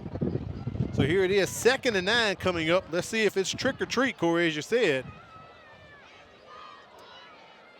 Davidson out of timeout, so they need to work the sidelines if they're going to pass. Oh, the hook and lateral, there it is. We saw it last week. Baker ran it. And Poe is brought down at the 2-yard line. Davidson running tempo to try to kill this. They're out of timeouts. They're trying to set it up, and Baker still bringing players onto the field to substitute. Both teams substituting, so we'll see if there's going to be a penalty flag thrown, if they're able to snap this football or clock it before the players get off the field. There it is. Tim Porter signals game clock to start. Fick takes a snap, but actually bobbles it, Corey, if you look at it. But a nice hook and lateral set up here by the Warriors. And you have to be aware, if you're the Baker defender, Antonio Williams, if he would have just turned around, he would have had him a pick 6. He didn't realize that the ball was going to be lateral. That's why you just have to be aware and ready at all times. 4 seconds exactly remaining with the Davidson Warriors having the football at the 2-yard line. They're bringing in the beef right here. Fumble snap. It isn't an actual fumble. We haven't had a turnover in this ball game. And Corey, I believe we could have had a turnover on the last play of the second quarter. Let's see what Tim Porter says before we hop up here on camera. That is going to be the last play. It is the last play. A turnover as well. Don't know who actually recovered the football, but Rick Cawley's on the far numbers trying to get an explanation as to exactly what happened. And we can't get the exact explanation from Tim Porter, so let's take it out to the sidelines and check in with Kimberly Dunn. She has Coach Steve Norman of Baker. Coach, when we started the beginning of the game, it seemed like the guys were having trouble finding that momentum, and now we finally got it. How are you going to encourage them to continue to keep that? We got to keep the momentum going. We got to do exactly what we're doing. They gave us some miscues when we first came out, did a couple of things we hadn't seen them before, and that was fine, just some personnel things. That's how they got their score on us, come right through us, but once we got that adjusted, we're fine. Yeah. You talked at the beginning of the game that we needed to really execute with the offense and the defense. Do you feel that they've been able to do that? To a degree, yes. You know, I think we're doing some things right, and we're doing some good things as far as the passing game goes, but our run game is not where it should be right now, and we got to fix that in the second half. All right, thank you so much, Coach. Thank you.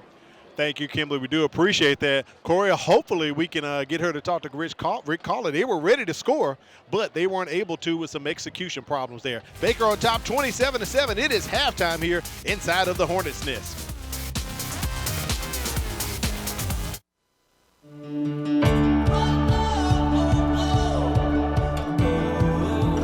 It was just like an extension of home.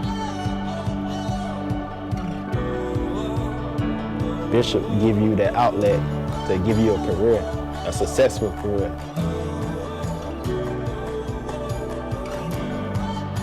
We're doing some great things at Bishop State. Keep an eye on us.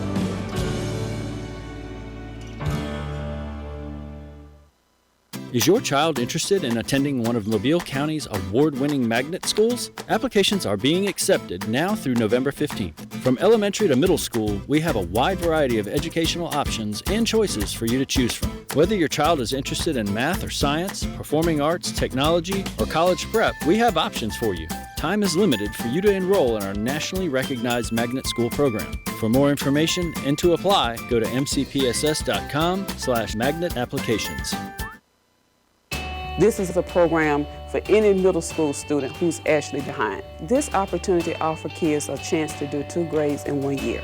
If it wasn't for Star Academy, I would still be in 8th grade and probably still struggling. We are one-on-one. We have small classrooms, and we're able to give students that personal touch, that personal attention. I know I'm coming to see good teachers, good attitude, and also they're here to teach us what we need to learn.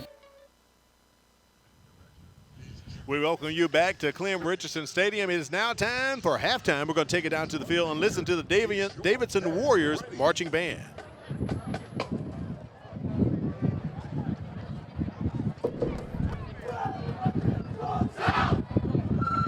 Ladies and gentlemen, the sound of Mobile.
sounds of the Davidson High School, the sound of Mobile with their performance during halftime.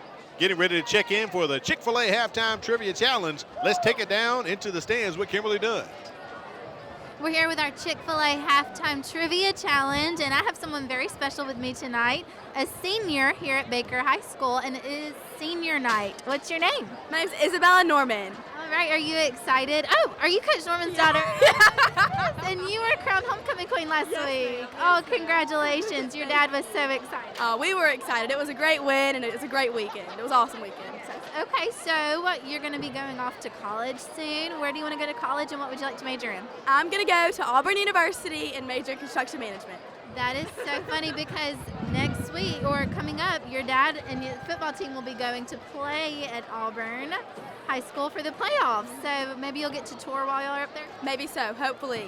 Spend the weekend up there. Have a good time, right? Yes, I hope so. Well, are you ready for our question and to win our Chick-fil-A prize pack and some gift cards? I'm ready. Let's go. All right. Our question this week is, in 1836, Alabama was the first state in the nation to declare this day a legal holiday. The federal government eventually followed suit and declared it a public holiday in 1870. What was that holiday? Was it A, New Year's Day, B, Christmas Day, C, Valentine's Day, or D, Labor Day? What do you think? Let's go with A, New Year's. It was not New Year's Day. It's okay. It's okay. Let's give it another try. What do you think? Okay, there are those choices. So what do you think it would be? Labor Day? Not Labor Day. Not Labor Day.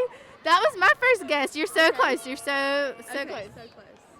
Okay, B, Christmas Day. Yes, Christmas. I would have never guessed that. That was something new for me to learn as well. So Christmas, yes, Alabama was the first in the nation to declare it a holiday. And then obviously we all celebrate it now. So there you go. Yay, my Chick-fil-A. There's your Chick-fil-A prize pack. Hopefully you will enjoy that. And thank you so much for talking with us. Thank you, Kimberly. We do appreciate it. You know, we do things different here down here in Alabama. Headed your way, coming up, it's going to be the Baker High School Marching Band. Stand by.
The Pride of Baker High School marching band wrapping up halftime here at the MCPSS High School football game of the week. We're going to take a quick break, come back, look at first half statistics, and share some other interesting news taking place with Mobile County Public Schools. You're watching the MCPSS High School football game of the week.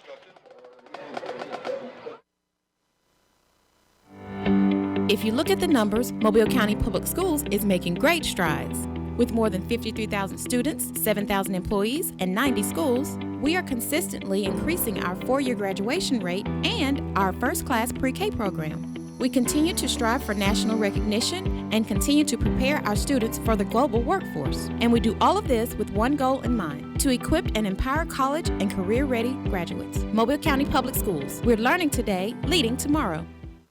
If you're looking for fun, fashionable, and affordable jewelry, it's here. It's Paparazzi. We have a variety of colors and styles of bracelets, rings, necklaces, and earrings for all occasions and for every event. New styles are added daily, which means you are always up to date with the latest fashion. For that genuine bling, join me, Charmaine Watson, the real jewelry lady, on Facebook Live Sunday through Thursday at 7 p.m. It's cute, it's fun, it's fashion. $5, it's paparazzi. We welcome you back to the MCPSS High School Football Game of the Week. Baker on top of Davidson right now. Al Whedon, Corey Bounty atop the press box here at Clem Richardson Stadium. Corey, interesting first half in this ball game. We started off a little slow, and then all of a sudden, explosion, fireworks. Absolutely. Points when you everywhere. Start talking about first team to punt, second team to punt. Both offensive possessions lead to punts, and then all of a sudden you had 5 plays with 3 scores by either team, and you start looking at the scoreboard. It started to warm up here at Clem Richardson Stadium, and 27-7, our halftime score, Al. Let's put up the first half statistics.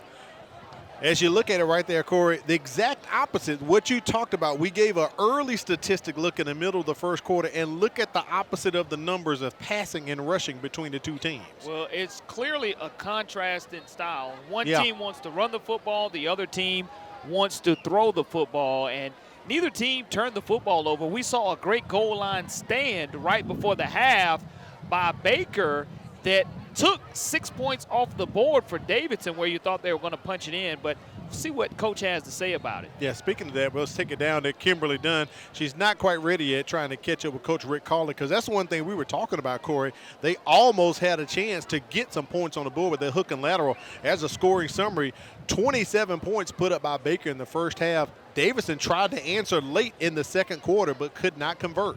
Absolutely. You're talking about that goose egg by Davidson that could have had 6 right before the half. Weren't able to come away with it on their own 2-yard line. Not quite sure whether they ruled it a fumble or not right before it, but I know Coach Cawley has a lot to say about it. Yeah, let's talk to him right now with Kimberly Dunn. She has him on the sideline. Coach Cawley, y'all started out the game with 2 3-and-outs and then had that explosive play for a 78-yard touchdown. What did that do for the momentum of the team? Yeah, I mean, there for a second it gave us a jolt, but they returned the next kick down here inside the red zone, and that was one of the things we had to avoid was big plays in special teams, and our first 2 scores came off punt return and a kick return that were big. So what are some adjustments that your team needs to make in order to hopefully come away with the win tonight? We're going to have to play a little bit more man, and that way we're on them when they catch it, because they're really fast. So if they get space, we're having a hard time tackling them in space. But, it's these guys' last half, some of our kids. So we just need to play hard and come out of here with a good feeling about it and try to get back in this thing. Yeah. All right, thank you so much, Coach. Good luck to y'all tonight. Thank you, Kimberly. Do appreciate that. Corey, we talked about them going into halftime.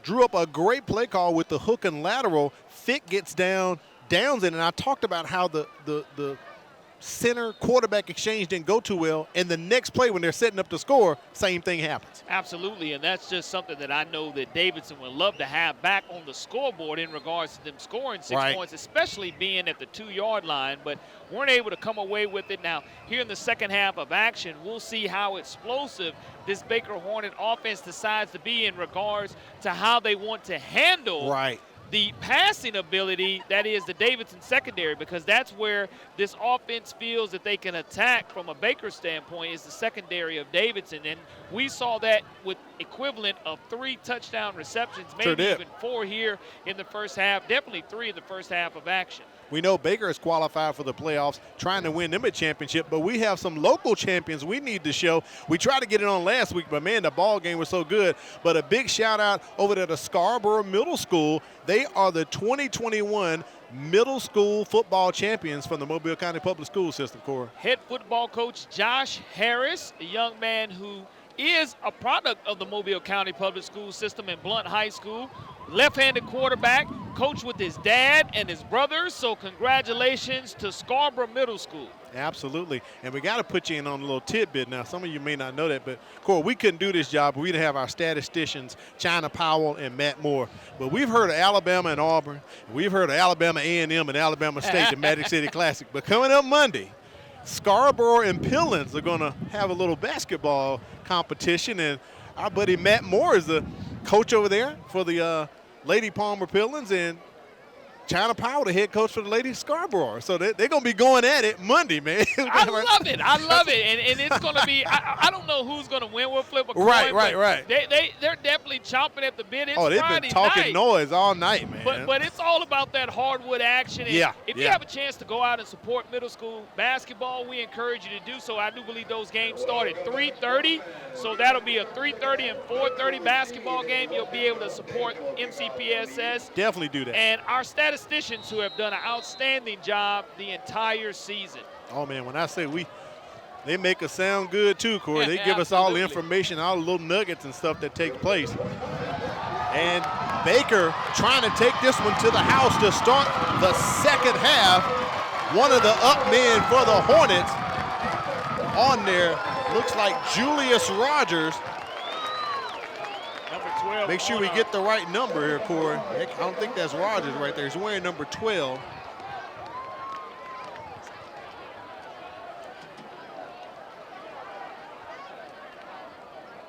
Antonio Young Jr., I believe. Well, he ran like a wide receiver in that there we situation. Go. Young Jr. saying he was not young and restless coming out of halftime. You're right about that. Able to go ahead and put a quick 6 points on the board, less than 12 seconds, as a matter of fact, for the Baker Hornets. One of up men on special teams, and we have excitement as we start the second half. Corey, we could barely get our flip charts together, and Baker has scored already. We didn't get a chance to put it up during halftime, so let's put up some of the playoff matchups that we have. We know that Baker has qualified for the playoffs, and we'll show you what we have here locally for 7A Region 1. Enterprise will be coming down to play Fairhope. Theodore gets another home game. They were the region champs last year, but basically one loss, and to who? Fairhope, who went undefeated in region play. They're going to host Prattville, and Baker's going to travel up to Auburn. As we saw Bella Norman on the sidelines for the Chick-fil-A Halftime Trivia Challenge, Steve Norman's daughter, and Daphne going up to Central Phoenix City. Basically, Corey, it came down to that ball game last week. Whoever won got the third slot. And here's the situation. I've heard that Central of Phoenix City could possibly be one of the best teams in the entire state of Alabama that no one's really given a lot of kudos to, because you're looking at Thompson and Hoover in 7A, but we'll see exactly what happens, hopefully locally here in 7A Region 1, where we have 4 representatives. We don't come away empty-handed, but we have some tremendous talent and some great coaches in 7A Region 1 that I know will represent well. We sure do, and hopefully we can get someone out of this region to make it up to the semis, more importantly, make it up to the championship game and bring a blue map back.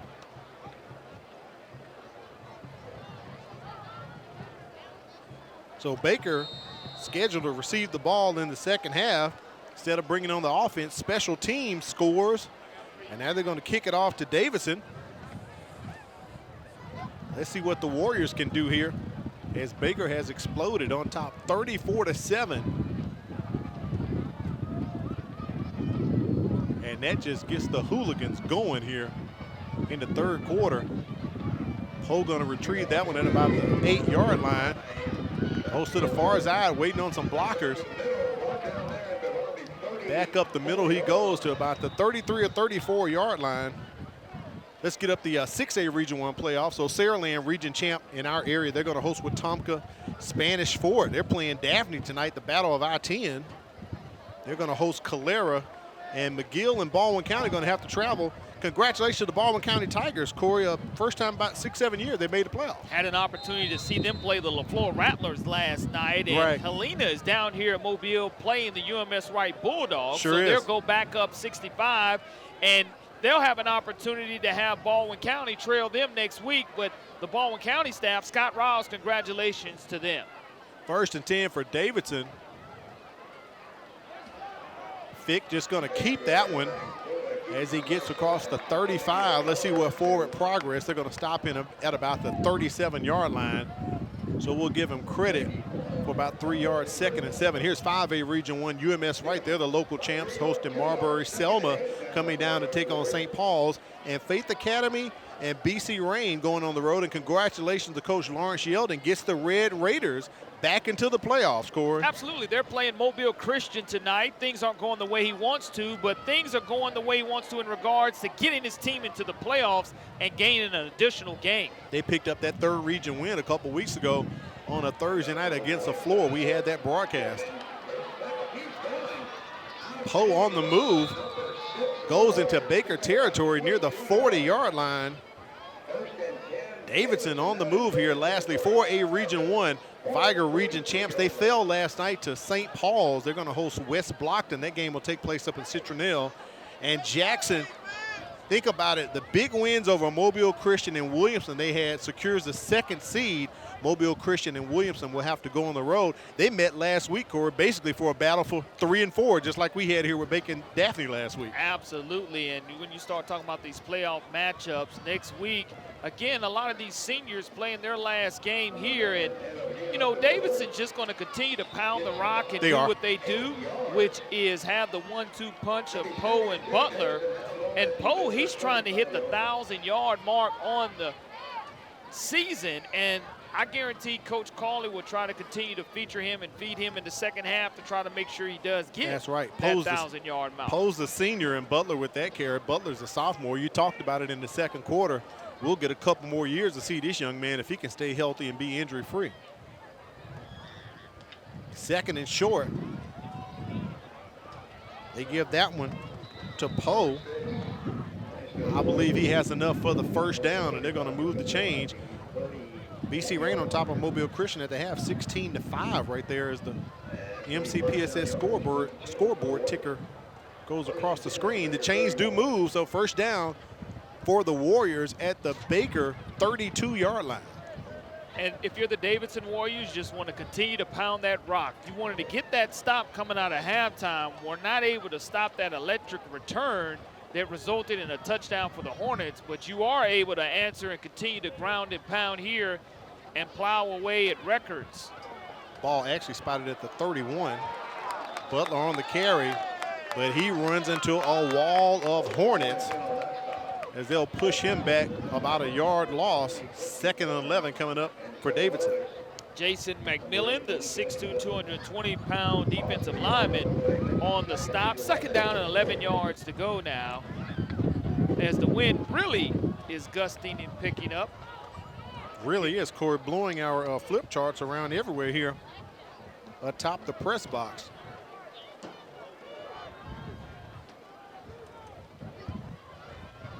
Second and 11 coming up. They give that one to Butler. Up the middle he goes. Picks up the first down, gets it close to about the 11 or 12. Corey, wind gusting so bad, it's taking your flip chart and throwing it into the stands. That's man. the second time that's happened here at Baker High School, to where the wind has just gone ahead and taken my flip chart, but Baker's on defense I got you some help, buddy. Look to your left right here. There we go. I can help you out if you need. Wow. Davidson inside of the red zone. Ball at the 10-yard line. Line just converges upon Butler on that run. Got to thank the great fans here at Clem Richardson Stadium for helping us out, Corey, and getting your chart back up. Absolutely. It's going to make it up here. I know it is. You should sign it for him after the ball game and say, here you go, buddy. Appreciate you. I'm just glad that they weren't turned around and hit him in the face like a moon pie at Mardi Gras time, Al. Yeah, you're right about that. 2nd and 10 coming up here for Davidson. No gain on that play. They give it to Poe this time. He picks up a couple. This kid is a really great runner. Senior, going to be graduating this season. Baker bringing in their substitutions. So Davidson can pick up a first down without getting into the end zone. I believe they can get to the 1-yard line. They'll pick up a first down. 3rd and 7 here coming up for the Warriors. Let's see what offensive coordinator Chris Denny is going to come up with. They're bringing that beef in once again. They give it to one of the up guys, just Shaw. pushing. Is that Shaw, our linebacker? I think it might be. Let me double check that number, Corey. Yeah, that's Russell Shaw, 34. They bring him over to offense. But Shaw does not get enough. So as you can see, the ball clearly sitting on the 6-yard line. So no need to go for 3 here and bring on DeLonga. Warriors going to go for it. 4th and 5 here. Shaw still in the backfield with him. Doing his Earl Campbell impersonation there, Corey. Going to provide some blocking. And out wide goes Justin Poe and gets that touchdown. 5-yard run and Davidson on the board. His 11th rushing touchdown of the season. And that's very impressive when you lose containment and he just absolutely bounces to the outside, and you see Fick in the background go ahead and put his striped shirts on because he knew it was going to be a touchdown. But outstanding job of the offensive line getting that push, and a great job of Poe bouncing to the outside and scoring 6. DeLonga's extra point is up and good, 34-14. And right now, Corey, one of the most fun times of the broadcast year, we get to flip the cameras around and show the folks behind the scenes. So there's Derek Williams right there. He's always sitting at about the 50-yard line. People don't understand. They walk by him all the time, bump into him, but he's a real courteous guy. And there's Leon Frazier. Now, you talking about doing the dirty work, Corey. He's down on the field, man. He got to keep up with Kimberly Dunn, Corey. He does. He does a wonderful job queuing Kimberly up and sure keeping does. her ready at all times. And there's our man, Richard Beatty. You always see him down on the sidelines. He's up top tonight. I had a chance to work with Richard Beatty back at KRG years ago. Real good guy. And he's doing his thing. I know Richard likes to be active, man, on the sidelines, but they got him up top tonight. So, and the one and only Gary Bubba Arnold. Bubba right there. He's always sneaking those shots of us sometimes. Him and Bruce. Bruce isn't here tonight, Corey, but Bubba gets him in on us, man. He does, and Bubba's that legendary WKRGer. That's right. There's an onside kick that is recovered by the is. Davidson Warriors that did go 10 yards. It did. Had a chance to work with Bubba, too, back in the day at WKRG. And Davidson, hey, is it trick or treat, as you said, Corey? They digging into the bags. They come up with a great treat right there as they trick Baker and get the onside kick. Let's take a look at the replay. And DeLonga does a good job of just putting it into where there are no Baker Hornets in the area, and that's just great special teams job. And you have to make sure it does stay in play. Right. And DeLonga's ball does stay in play, and they're able to go ahead and steal a possession as the Hornet hooligans.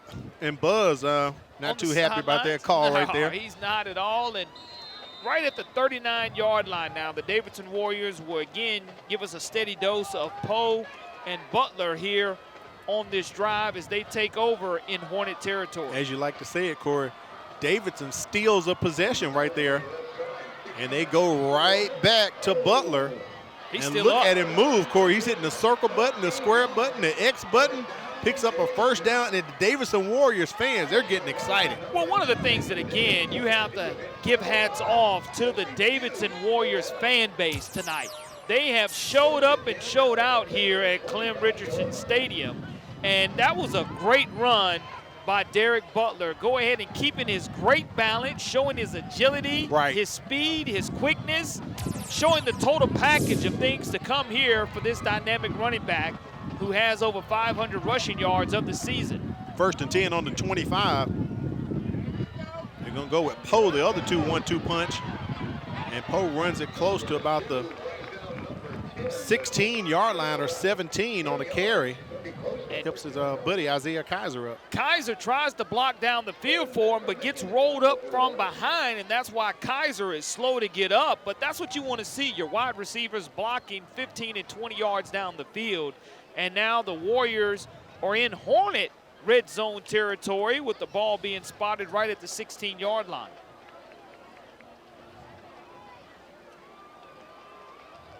Wildcat here. Well, no, I'm sorry, not a Wildcat. Just going regular shotgun as they go to Butler. They are literally giving you the 1-2 punch tonight. Butler, Poe, Poe, Butler, Butler, Poe.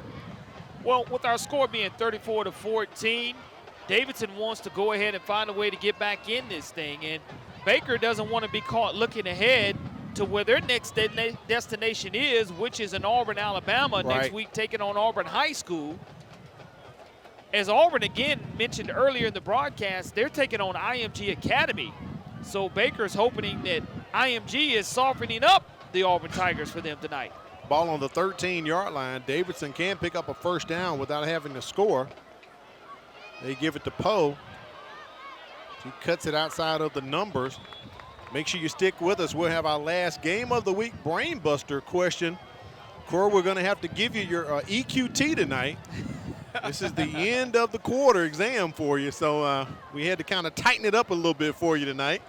But I think you'll be surprised when you see what we have in store for you for the game of the week brain buster. So stick around for that. It'll be coming up later on. Second down coming up right now for Davidson. Say they're about 5 yards away from picking up a first down. And you can expect, again, the two backs to go ahead and push forward. Let's see the line of scrimmage. Who controls it? Is it the Warriors or is it the Hornets? Butler plows ahead past the 5-yard line, gets them closer to picking up that first down. It's going to be 3rd and short, maybe about 1.5 yards. Tim Williams on the stop for the Baker Hornets.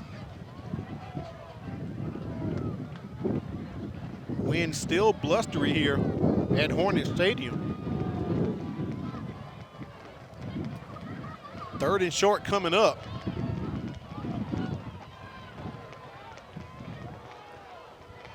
The running game is the bread and butter for the Warriors. Poe cuts back inside with it, gets the first down. So it'll be 1st and goal coming up here for Davidson. And when you start talking about Smith Pettis, the 5'10", 284-pound sophomore, being the center and trying to get that push from Matthew Hardy, Julius Kidd, Chase Travis, and Eugene Lawson. We'll see if they're able to punch this in from 1 yard out at first down and goal to go. Fick goes under center. Poe and Butler in the backfield. Touchdown.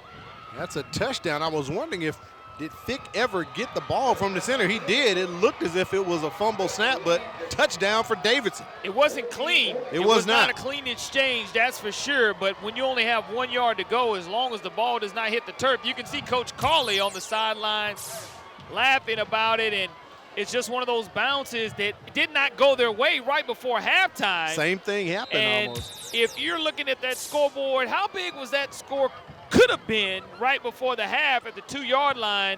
We're at 21-34 if this extra point is good, which it is.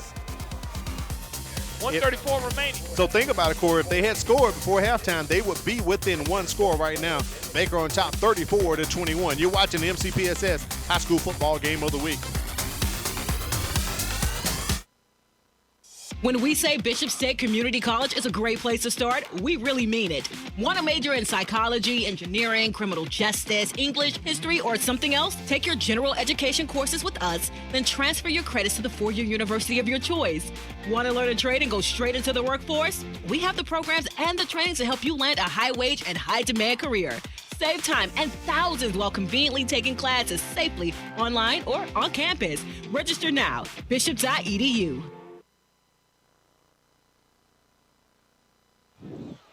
Got to thank BSN Sports, where you can get team apparel and equipment from baseball to wrestling and all sports in between. BSN Sports, the heart of the game.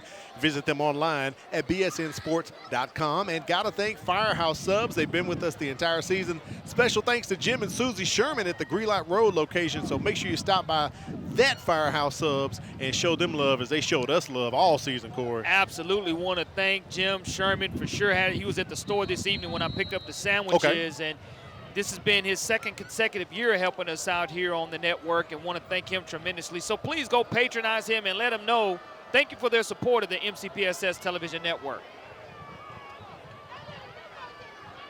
Taking a look at some numbers for Davidson's running back after that kickoff. Let's see if Davidson recovers it. They're excited. They're fighting for it on the bottom of the pile now. Let's see what Tim Porter comes up with. It is Davidson's ball. Matthew Moore gave over to me here. 26 rushes for DJ Butler, 222 yards tonight, Corey. And here's the thing about DJ Butler. He has not been healthy for a couple of games for That's the right. Davidson He lost Warriors. So he has over 500, 600 yards on the season, but that is a loose ball after 10 yards. The Hornets weren't able to pounce on it. Live ball. For the second consecutive kickoff, the Warriors have come away with a live football, something you don't see often. That's right.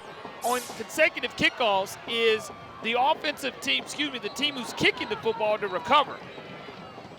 And Coach Norman has called a timeout, Corey. He wants to talk to the folks, talk to the crew, kind of get them settled down. 1:26 here remaining in the third quarter. If we're able to get our Game of the Week brain buster up, we could get it up here right now and reveal it, Corey, as we're in our last contest of the year. All right, here it is, Corey. When was the last time Baker went to the playoffs in back-to-back seasons? And we brought out the multiple choice for you, Corey, for your EQT tonight. So we'll let you think about that one and reveal that answer sometime inside of the fourth quarter. When was the last time Baker went to the playoffs in back-to-back seasons? They have done it this year. Went last year as a number 4 seed. This year going as a number 3 seed. Baker's used the timeout there as they want to discuss things and get on top of things. So Baker down to 2 timeouts. Davidson has the full complement of theirs.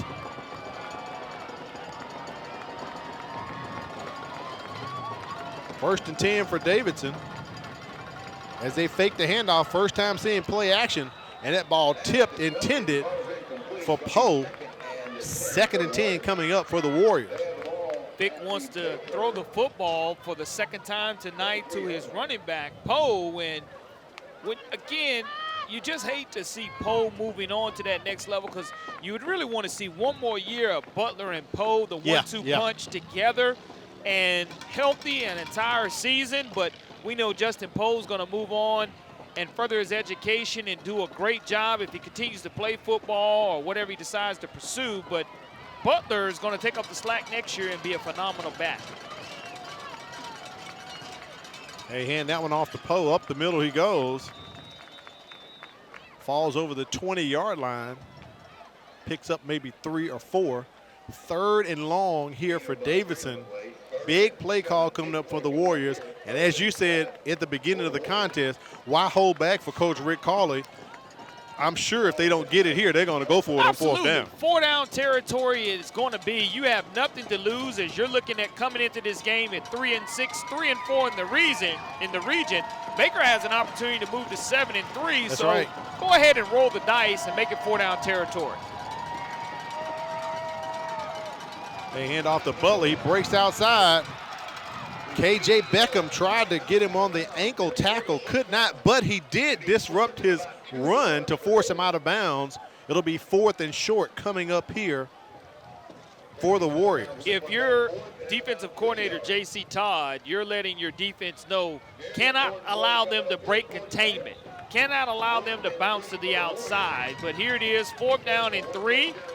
I know this is at least the second 4th down attempt for the Davidson Warriors offense. And you said it is 4th down territory for Rick Cawley and this Warrior. The hooligans making noise inside the Hornets' nest as they try to zap Poe. Is it enough? It's going to be close. Let's see where the spot will be placed. It's going to be real close. Real close, Corey. Tim Porter's looking to the side, and the clock still running as we just now had a stop. First down signal by Tim Porter. They must have gotten it just by the hair. Ball right. And J.C. Todd and Steve Norman are out on the numbers asking for an explanation. And that's the end of the third quarter right there. 34-21. Baker on top of Davidson. Very good contest.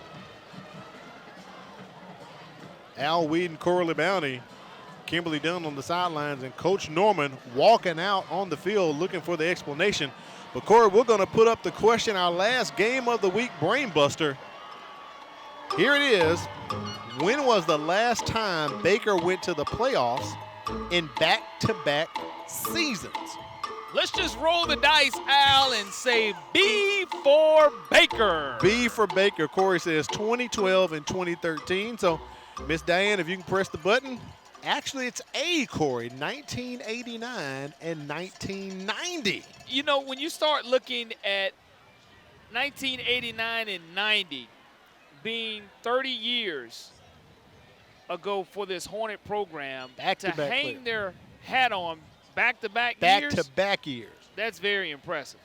Back-to-back years. The first time they made the playoffs in 1984, they did go back in 1985, but when they made it again in 89, they repeated back in 1990. So that's something Coach Norman can put a feather in his cap. During the time that Jack French was here, they never went back-to-back, Corey.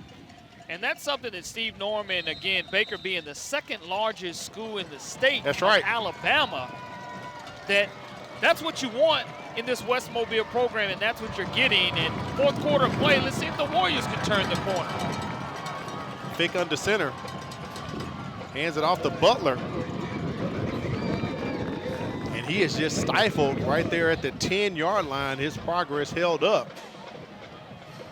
As Davidson has basically controlled the third quarter, Corey, Baker really had one good play. That was the kickoff return, and then it was all Davidson as they scored twice. Look at the rushing numbers put up by the Warriors tonight at 281 yards.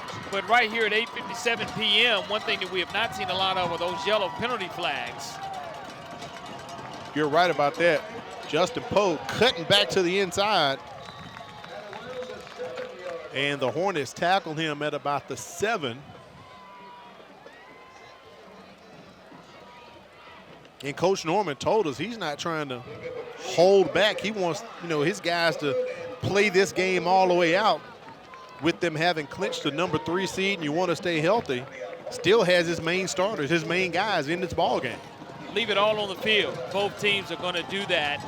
And as this game gets a little bit closer, it makes Baker focus a little bit more. But Flowers has been on the sidelines, more importantly, for a long time because you had a kickoff for a touchdown, and now your defense has been on the field for a long time also. That's right. Up the middle goes DJ Butler. That's his second score tonight. And Davidson continuing to creep closer. I'm corrected, his third score tonight for Butler. Forgot he had that big long run in the first quarter.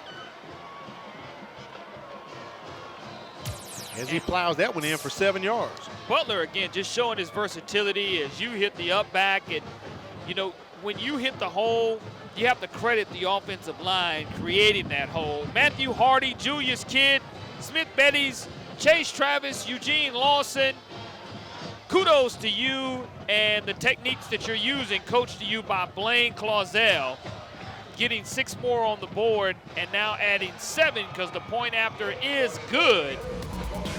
10:33 remaining. Wow. We have ourselves a contest. Baker on top, 34-28.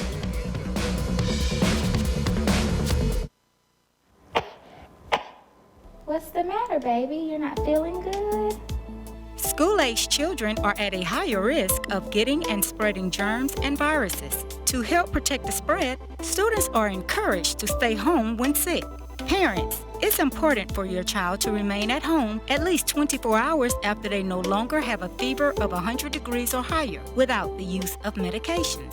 Please help us maintain a healthy learning environment.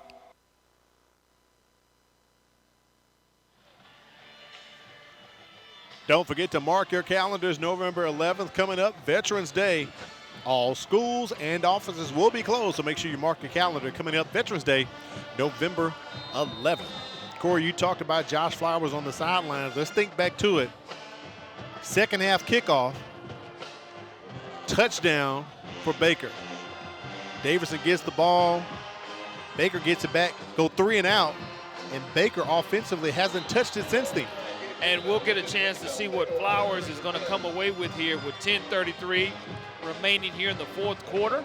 In a one-score game now at Clem Richardson Stadium. And let's think back 1 week ago to where when Baker was trailing the Daphne Trojans by a couple of scores, right, they found a way to come back and win this game. But Davidson, no quit in these guys, and I like the fact that their crowd has really energized them and given them some juice. But Correct. Baker has an opportunity to win their 7th game of the season.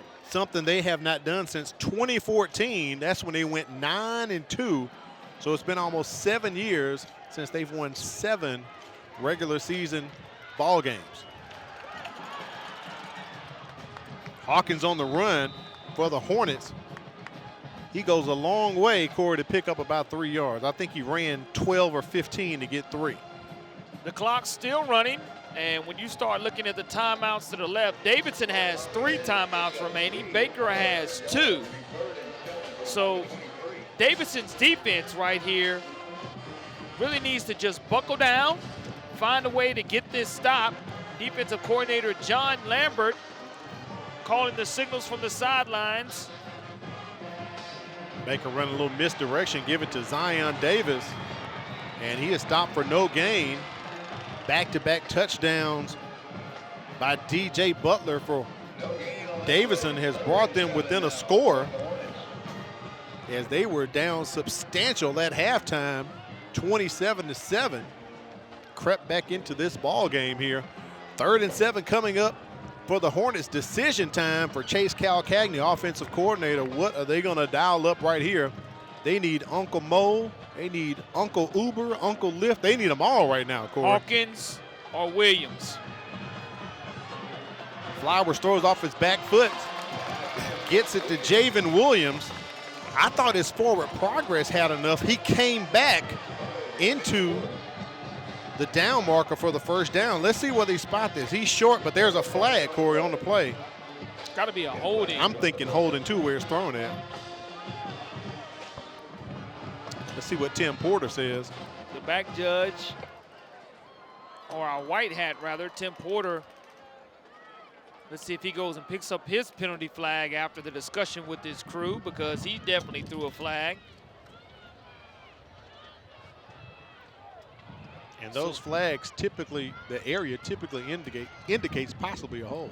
And if Flowers was hit to the face, that's the only thing, because he did have pressure applied to him. Let's see what Tim Porter has. So unsportsmanlike against Baker, unsportsmanlike against Davidson. Offset. And Porter calls a 4th down and pulls out his little notepad to write the numbers down. 4th down and 1 yard to go here for Baker, deep in their own territory.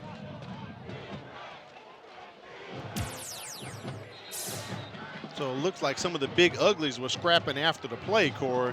Maybe that's where the unsportsmanlike came into play. But looking back at that replay, you can see one official, to me it seemed as if he was at the line of forward progress for Williams, but when Williams came back, the other official called his progress, and they didn't really even out.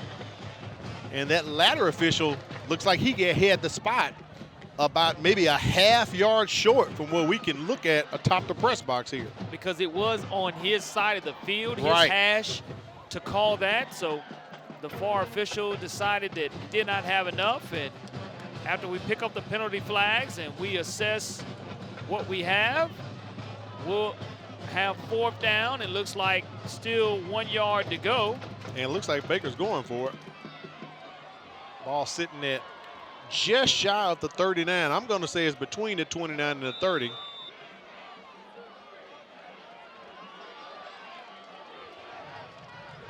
I don't know if Tim Porter signaled a timeout for Baker or... No timeout for Baker, that's for sure. I don't think it is. We're playing. Yeah, we're playing right now, so. 4th and inches coming up here. Flowers goes under center as he gets the push from his fellow Hornets, and he gets the first down. That's the first 4th down attempt by the Baker Hornets tonight, and they are successful, so they're 1 for 1. And here we go, 8:53 remaining in the 4th quarter of play. Baker Hornets will have a fresh set of downs at their own 32-yard line. Big pickup right there by the Hornets.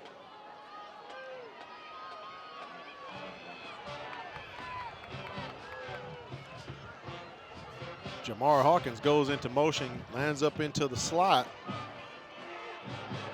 They'll play action over the top they go. And connects with Javen Williams as Williams is brought down around the 20-yard line. A Warrior is hurt, the one who tackled him, Corey. He's a little shaken up here. Williams big play capability.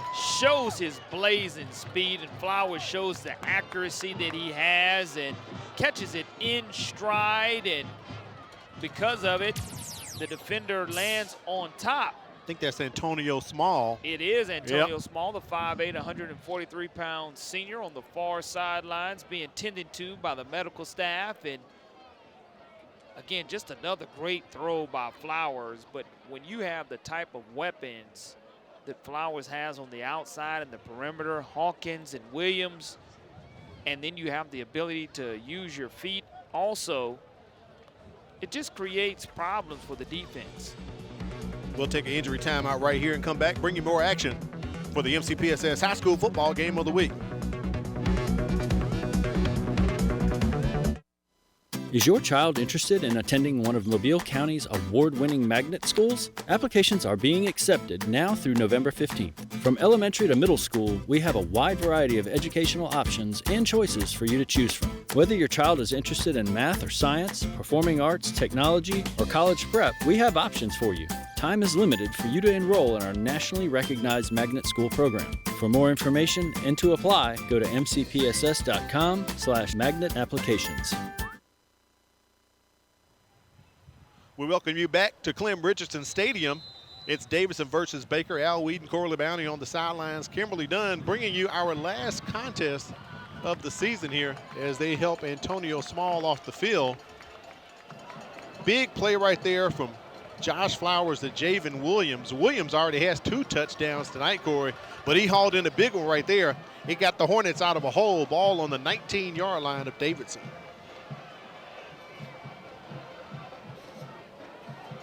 Flowers going to keep it up the middle.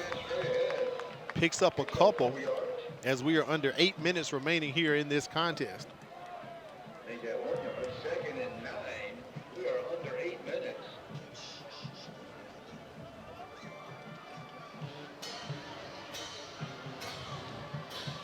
They're going to give Flowers about a 1-yard credit on that carry. I thought he picked up maybe 2. So 2nd and 9 coming up here for the Hornets. No need to rush, just take your time. The clock is your friend. Up by 6 over Davidson on back-to-back scores after back-to-back onside kicks that were successful. Fake the handoff to Hawkins. Flowers keeping it. Hitting the spin move, it gets up to about the 10-yard line. Good run by Josh Flowers. Russell Shaw on the stop, the 5'7", 210-pound senior that's one of our impact players. Finally brings Flowers down, and that's very similar to what we would have seen at the banquet had they decided to play tackle football, the Crichton Optimist Club Award banquet. But again, just a great run by Flowers, picking up 8 yards on the play, 3rd down and 1 yard to go. I think they were too busy maybe fighting over that fried chicken, Corey, and the pasta we had on Wednesday. Wasn't too bad. It was pretty good, too. 3rd and short coming up here for the Hornets. Keeping it right up the middle, Josh Flowers. No, that's not Flowers. That's too. That's not Flowers. Too fast for Flowers. Hawkins, that's Jamari Hawkins. you saw the gear. Quick move. Whoa. That gear was too fast for Flowers because, again, when you start putting him in the backfield, Hawkins, he's that dual threat. They went to that, right, Corey. They went to that Wildcat formation. And before I knew it, Hawkins was back there getting the ball. And they get the score to kind of take the pressure off themselves right there. Kilgore's extra point is up and good. Baker extends the lead 41-28 as you watch the MCPSS High School Football Game of the Week, brought to you by Bishop State.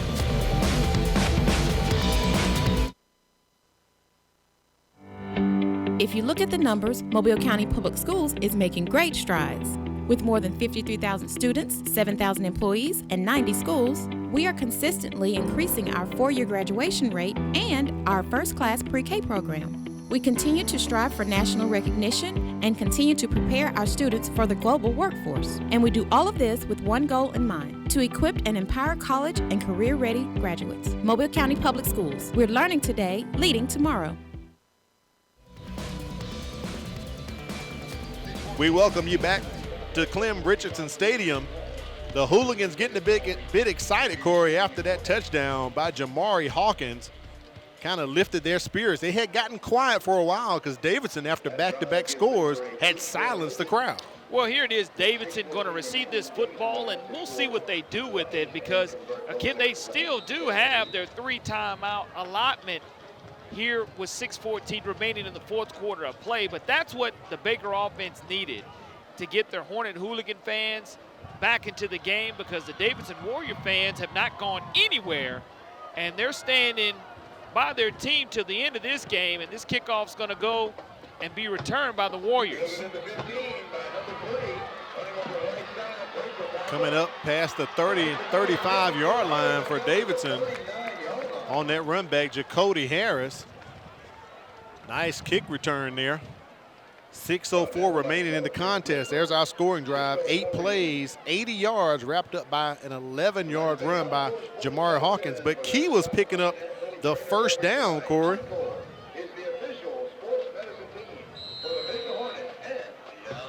And it really was critical to continue to keep that down and distance alive, as I know Javen Williams has a couple of receiving touchdowns. Yeah, that's Hawkins' second touchdown. It's Hawkins' second as well. Javen has 2, Hawkins has 2.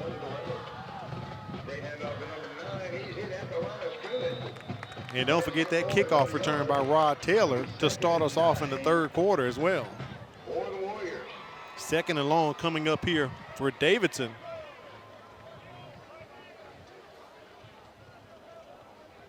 One thing about the Warriors this season, Coach Carley said he's very proud of his team. They may be a bit undersized and small, but they've played tough and hard all year. Said they had a chance to beat Foley. They would have came in with 3 in a row, but they had a kick return call back on a penalty late in the ball game, and that pretty much sealed the deal for a loss there. So he's very, very proud of his team, young but undersized, and he knows that. Third down and about 7 coming up here for the Warriors, as we are approaching 5 minutes left, not in the ball game, Corey, but left for us on the season here. Absolutely, and again, how fast this season has gone by, but we'll see if the Davidson Warriors are able to give this football to Poe or Butler. Again, 2 explosive running backs, as they're going to actually throw the football and complete a pass tonight. And that's going to be Caden Bennett, the 5'7", 137-pound senior on the play. You look at Vic, nice throw. His wide receiver brings it in, and we looked at those halftime statistics. Davidson didn't really have a lot of passing yards besides that hook and lateral that they did run successfully to get it down to the 2-yard line right before the end of the half. And you look at the band. Nice shot of the Pride of Baker Marching Band there. Nice shot, Corey. That's what high school football and excitement is all about. Your student body participating on Thursday and Friday nights under the lights. 2nd and 10 coming up here for the Warriors. 3 receivers to the near side. And we have a flag on the play. Looks like it's going to be against Davidson. I think that's going to be false start. Tim Porter signaled like offsides, Corey. I think Rick Collin may have called a timeout here. All right, Corey, one of my favorite shots of the year. I have to wait to the last game of the year every year. But here is the truck cam. And there are all the usual suspects. Our executive producer, Quentin Howard, sitting on the side. This man's been working hard all night in the light blue. That's Fran Conaway with the hat on there. Technical director Wade Ford. Miss Diane, she always tries to give you the right answers, Corey, but you get them wrong half the time.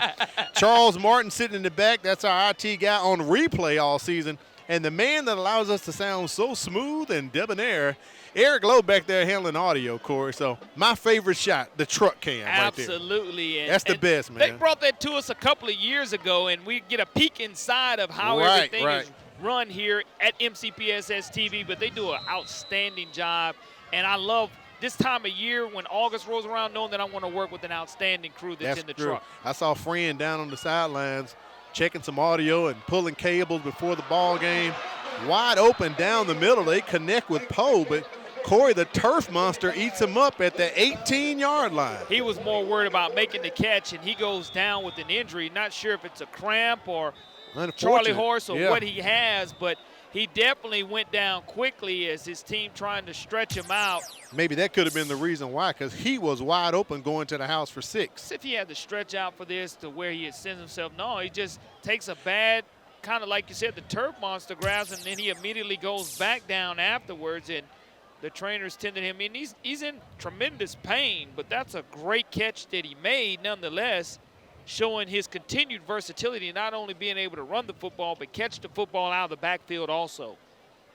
So Poe down on the field. He is a senior. Answer. Got to thank our folks over there at Firehouse Subs. As we told you all season long, Miss Jim and Susie Sherman at the Greenlight Road location. Want to thank them for giving us support and feeding the crew the entire season. We do appreciate it. And lastly, got to thank BSN Sports, where you can get team apparel and equipment. You even get polos like Corey and I have had on the entire season. BSN Sports, the heart of the game. Visit them online at bsnsports.com. Eric Hill providing our BSN Sports merchandise, and we just want to thank him so much. Sure do. For all that he does, not only for us here, but for the schools around as well. Got to thank the young men who've been providing us some extra hands, our grips this season. Malachi Howard, Enoch Tracozzi, Darian Hanna, Donovan Wright, and Bobby Dacian, man, they've been doing a great job this season. Butler on the run. I think he's going to have the first down, Corey, as he's brought down at the 9-yard line. Davidson still bringing the heat here. And they say this game is a game of inches. Well, again, right before the half, 2-yard line is where the Davidson Warriors were, to where I know it's coulda, woulda, shoulda, but if they would have scored there and score here, we would be looking at close to a tie ball game. Into the end zone. That is a touchdown. That 9-yard touchdown run matches the young DJ man's number. Derek Butler wears number 9. He comes away with a 9-yard touchdown as well for the Davidson Warriors. As he scampered right on in.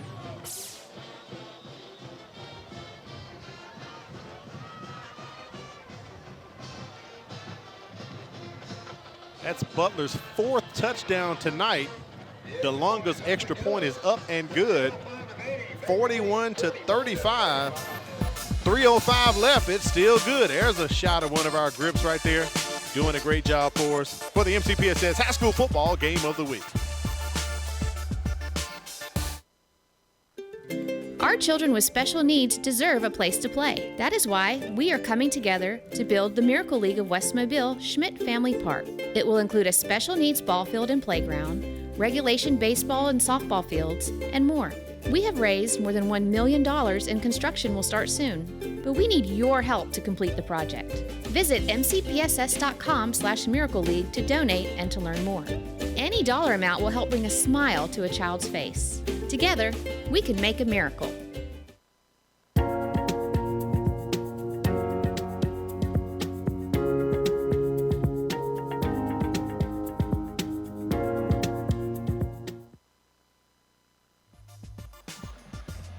We welcome you back to the MCPSS High School Football Game of the Week.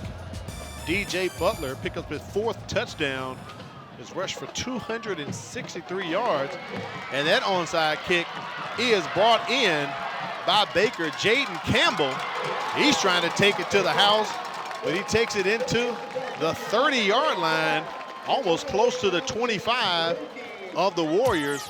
Baker's got great field position coming up here, Corey. DeLongo with the sky pooch kick that twice tonight has been recovered by the Warriors. This one was returned for positive yardage, as when Jaden Campbell, the 6', 170-pound junior, got it, he knew what to do with it, put it in gear for the Hornets.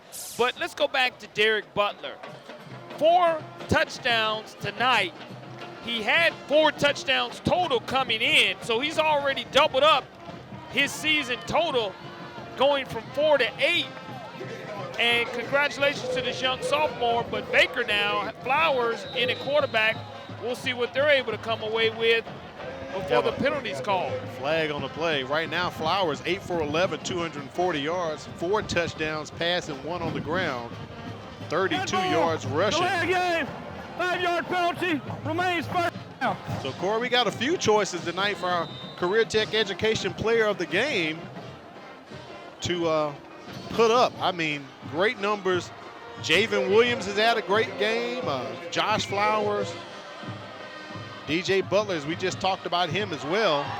And Jamari Hawkins, I think he heard us talking about the other guys and said, hold up, Al, I'm doing some work tonight too, buddy. You know, I think it's one of those nights so far to where you can go co-MVPs in Hawkins and Williams, because both of them have definitely been deserving, as Williams scored those early 2 touchdowns receiving.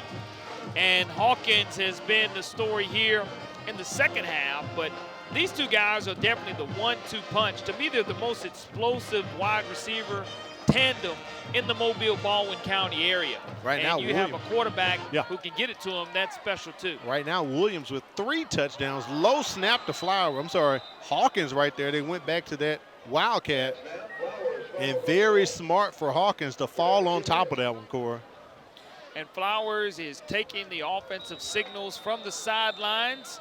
Looks like there will be a timeout called by Davidson. Davidson calls a timeout. That's their first timeout. Yeah, we'll see if coming out of this timeout, Flowers decides to come back in the game or not. But that is a good timeout to stop the clock. 41-35 in a 1-possession game. Davidson has to come away with some type of defensive stop. 3rd and long coming up with that Wildcat formation they had set up, and that low snap really hurt Baker. As we're at 1:55, crucial point. If Davidson can get the stop right here, Corey, you never know what could come out of this.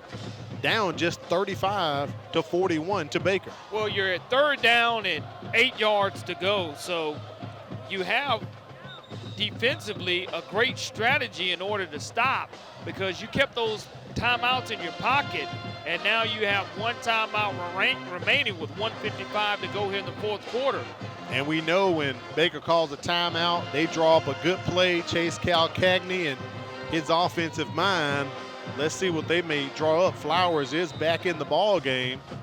Hawkins going to line up at the slot. Javen Williams at the top. Similar situation to last week. They weren't down. They're on top right now. And they just handed off to Hawkins. Let him run up the middle. It's not going to be enough. He'll get just past the 20. There's that last timeout being called by the Davidson defense, and it's going to be the 2nd 4th down possession. Second 4th down possession. 4th down for the coming Hornets. up. Big play right here. 4th and about 5 coming up for the Hornets. And let's see who they're going to call. Corey, the ball like between the 19 and the 20. So you're going to need close to 4 yards to get this first down. So if we add about 6 or 7 yards to that, we'll bring it up to what, about the 27. You'd be looking at maybe a 47-yard field goal. 36-yarder. For Kilgore, give or take. And let's see if they're going to bring him on. And they are bringing out Hunter Kilgore. Be about a 36-yarder if they attempt it from right here at the 19. So they're going to spot it where they'll place it down. He'll be at the 25. Just past the 25 at the 26. So he'll be setting up for a 36-yard field goal here. Hunter Kilgore. If this goes through, that'll pretty much do it for the Warriors tonight. Just over the crossbar, and he gets it in. Hunter Kilgore. That makes it a 2-score ball game now, Corey, with 1:39 remaining in the contest. Big kick by the young man. Well, wow. You're talking about who would you vote for your most valuable player? And it's an ice-cold kicker coming off of the bench to go ahead and seal the deal, because without that kick right here, it's still a 1-score game. That was huge. That was huge. Davidson would take over on downs, but it's a nice and chilly night here at Clem Richardson Stadium. And because of it, he had the wind at his back and was able to go ahead and knock that huge field goal through for the Baker Hornets. That was big time. Kilgore punches it in. Wow. And we know with the Davidson offense, they're not set up to be quick strike capability like Baker. No. Now, we saw them matriculate down the field right before halftime, but it took a couple plays. But And now you're in a trick plays. situation where you need 2 scores, not 1, Corey. Yeah, I mean, it took trick plays to get down the field also. Right. So now you're with no timeouts remaining and kicking with a lot of confidence on the Baker Hornets here. I know he definitely wants to go ahead and get all of this football right here. But I will say this, Corey, going back to one of your points you had before Baker was stopped on that. When you start thinking about really the 2 guys who really came together tonight, I'm with you with Javen Williams, Jamari Hawkins. I'm cool with Career Tech Education Players of the Game, especially with Williams putting up 3 touchdowns, but critical touchdowns too early in the contest.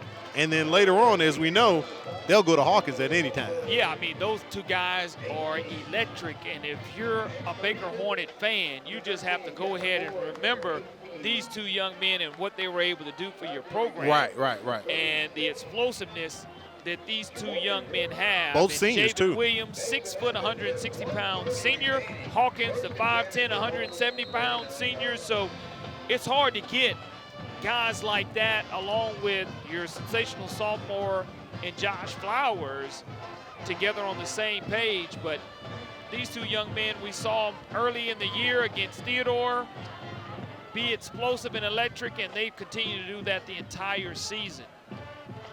Fick has time, trying to connect with Poe, and does as he steps out of bounds at about the 42 or 43-yard line. But a flag back here near the line of scrimmage. Is that one going to come back? Let's see. Glad to see Poe back on the field for the Davidson Warriors. It may be against Baker as Tim Porter's pointing that way, gesturing.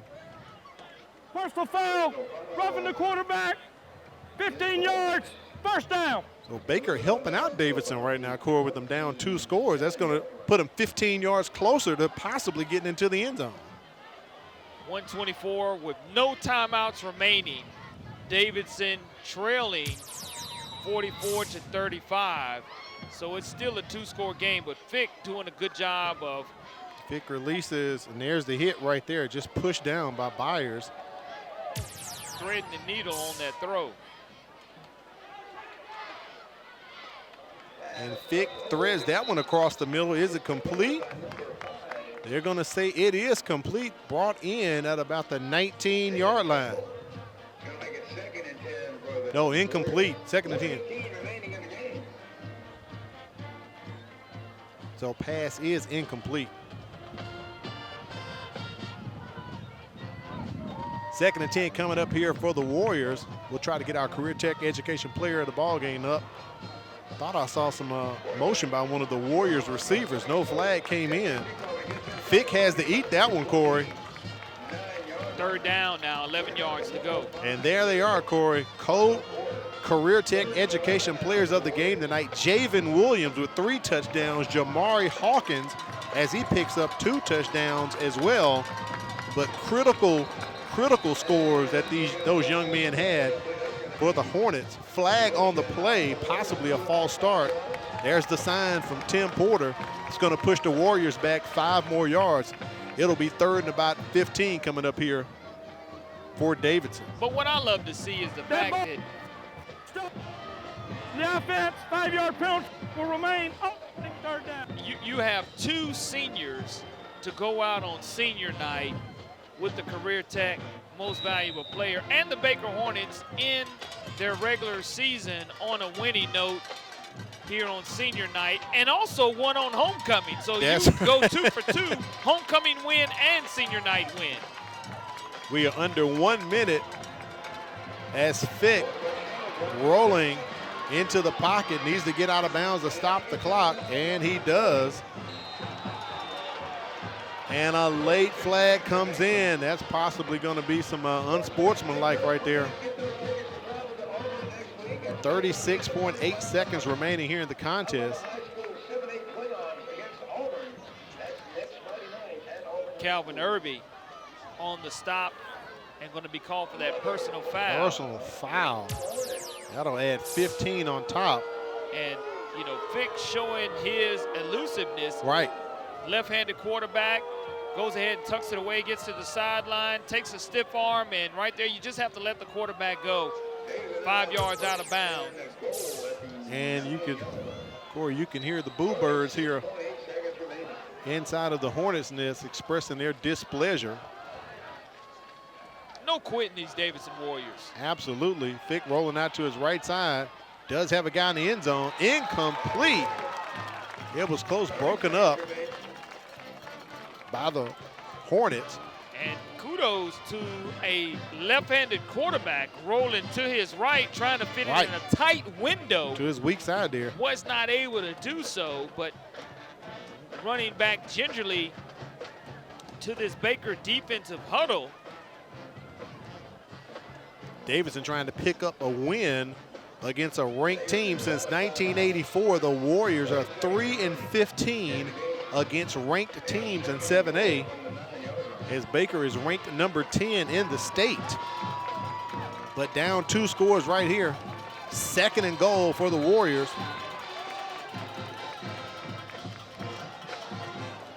Delay of game. Our first time seeing that penalty tonight. Called against Davidson. That'll push him back 5 yards.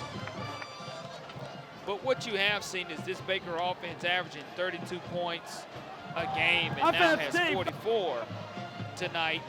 And this Baker defense giving up 19.4 points a game, and they've given up 35 tonight, but they're ultimately going to come away with the win.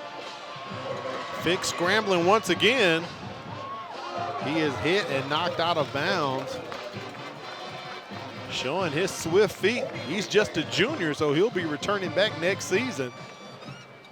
And I like Fick. 5'11", 170-pound junior on the season. Only has close to 230 yards rushing. Has 3 rushing touchdowns, so that shows that he does know how to find the end zone. But 22.4 seconds remain. Let's see if he decides to run it again. Ball on the 5-yard line, rolls out to his right. And that ball is picked off. That looks like Javen Williams, number 17. And Corey, he's taking it 30, 20, 10. He's taking it to the house. It's a 99-yard interception return for a touchdown.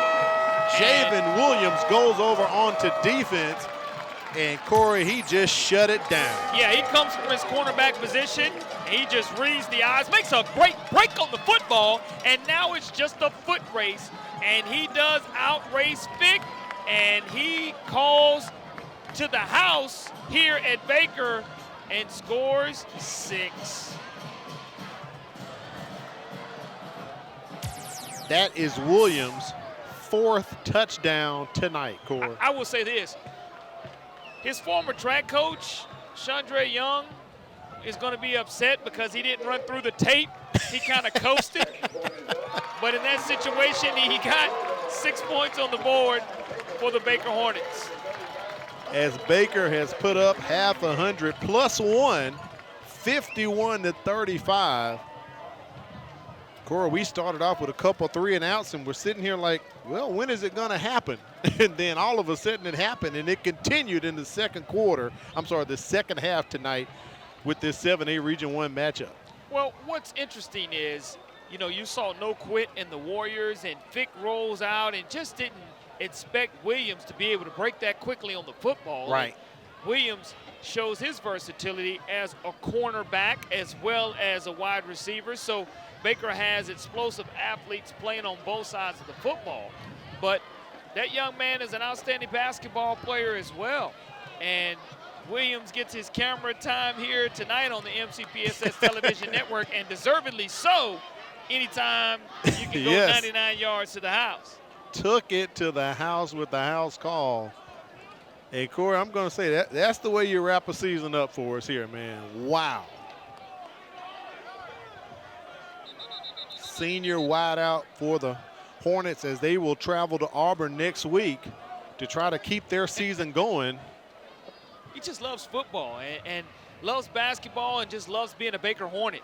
And that's what it's all about for this young man to go ahead and finish his season the way he wants to. And it looks like there was some type of penalty on the return. I believe so. Unsportsmanlike or some type of personal foul called against the Davidson Warriors, because the Baker Hornets will be kicking off from the Warriors' 45-yard line. So let's see if Gata just squibs this one up the middle.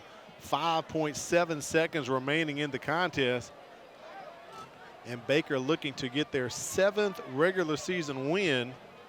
First time they picked up at least 7 wins since 2014, and Gata just boots it. So that'll be a touchback as Davidson will come onto the field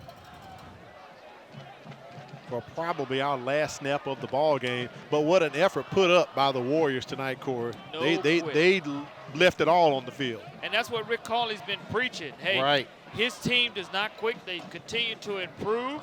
And even though they're going to finish the season 3-7, it's Coach Cawley taking this program in the right direction.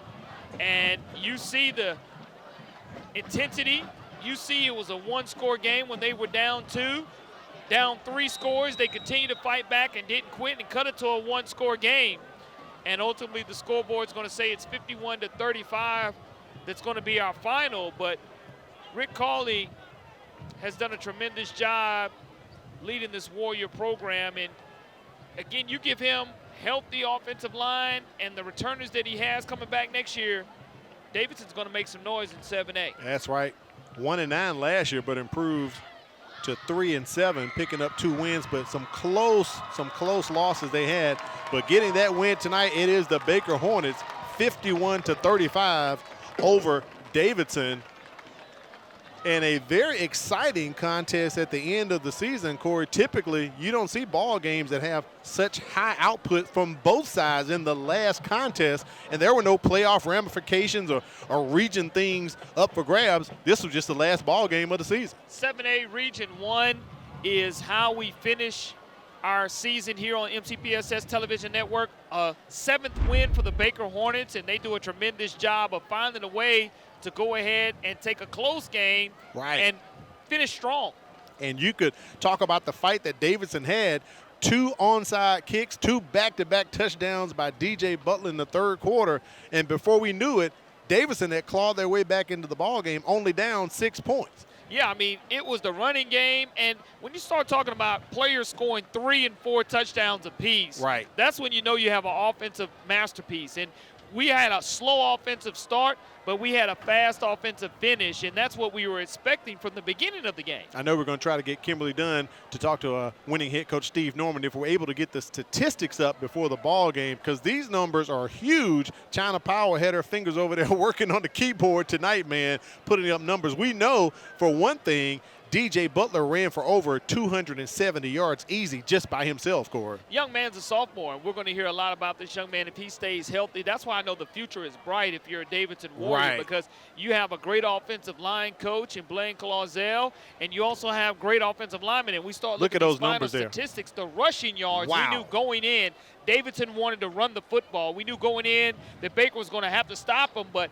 look at the discrepancy there. 446 total yards of offense to 316, and still Baker comes away with a 51-35 win. You start looking at the penalties they picked up in the second half. 5 for 44 for Baker, 4 for 20 for Davidson, and Baker finds a way after going ahead and having 241 of passing yards. Joshua Flowers finding his explosive wide receivers. Baker still wins the game. And 2 of those touchdowns for Baker, one came on special teams when you had the return there by Rod Taylor for Baker on the kickoff, and also you had that pick six just now from Javen Flowers. Let's take it down to the sidelines and check in with Kimberly Dunn with winning coach Steve Norman.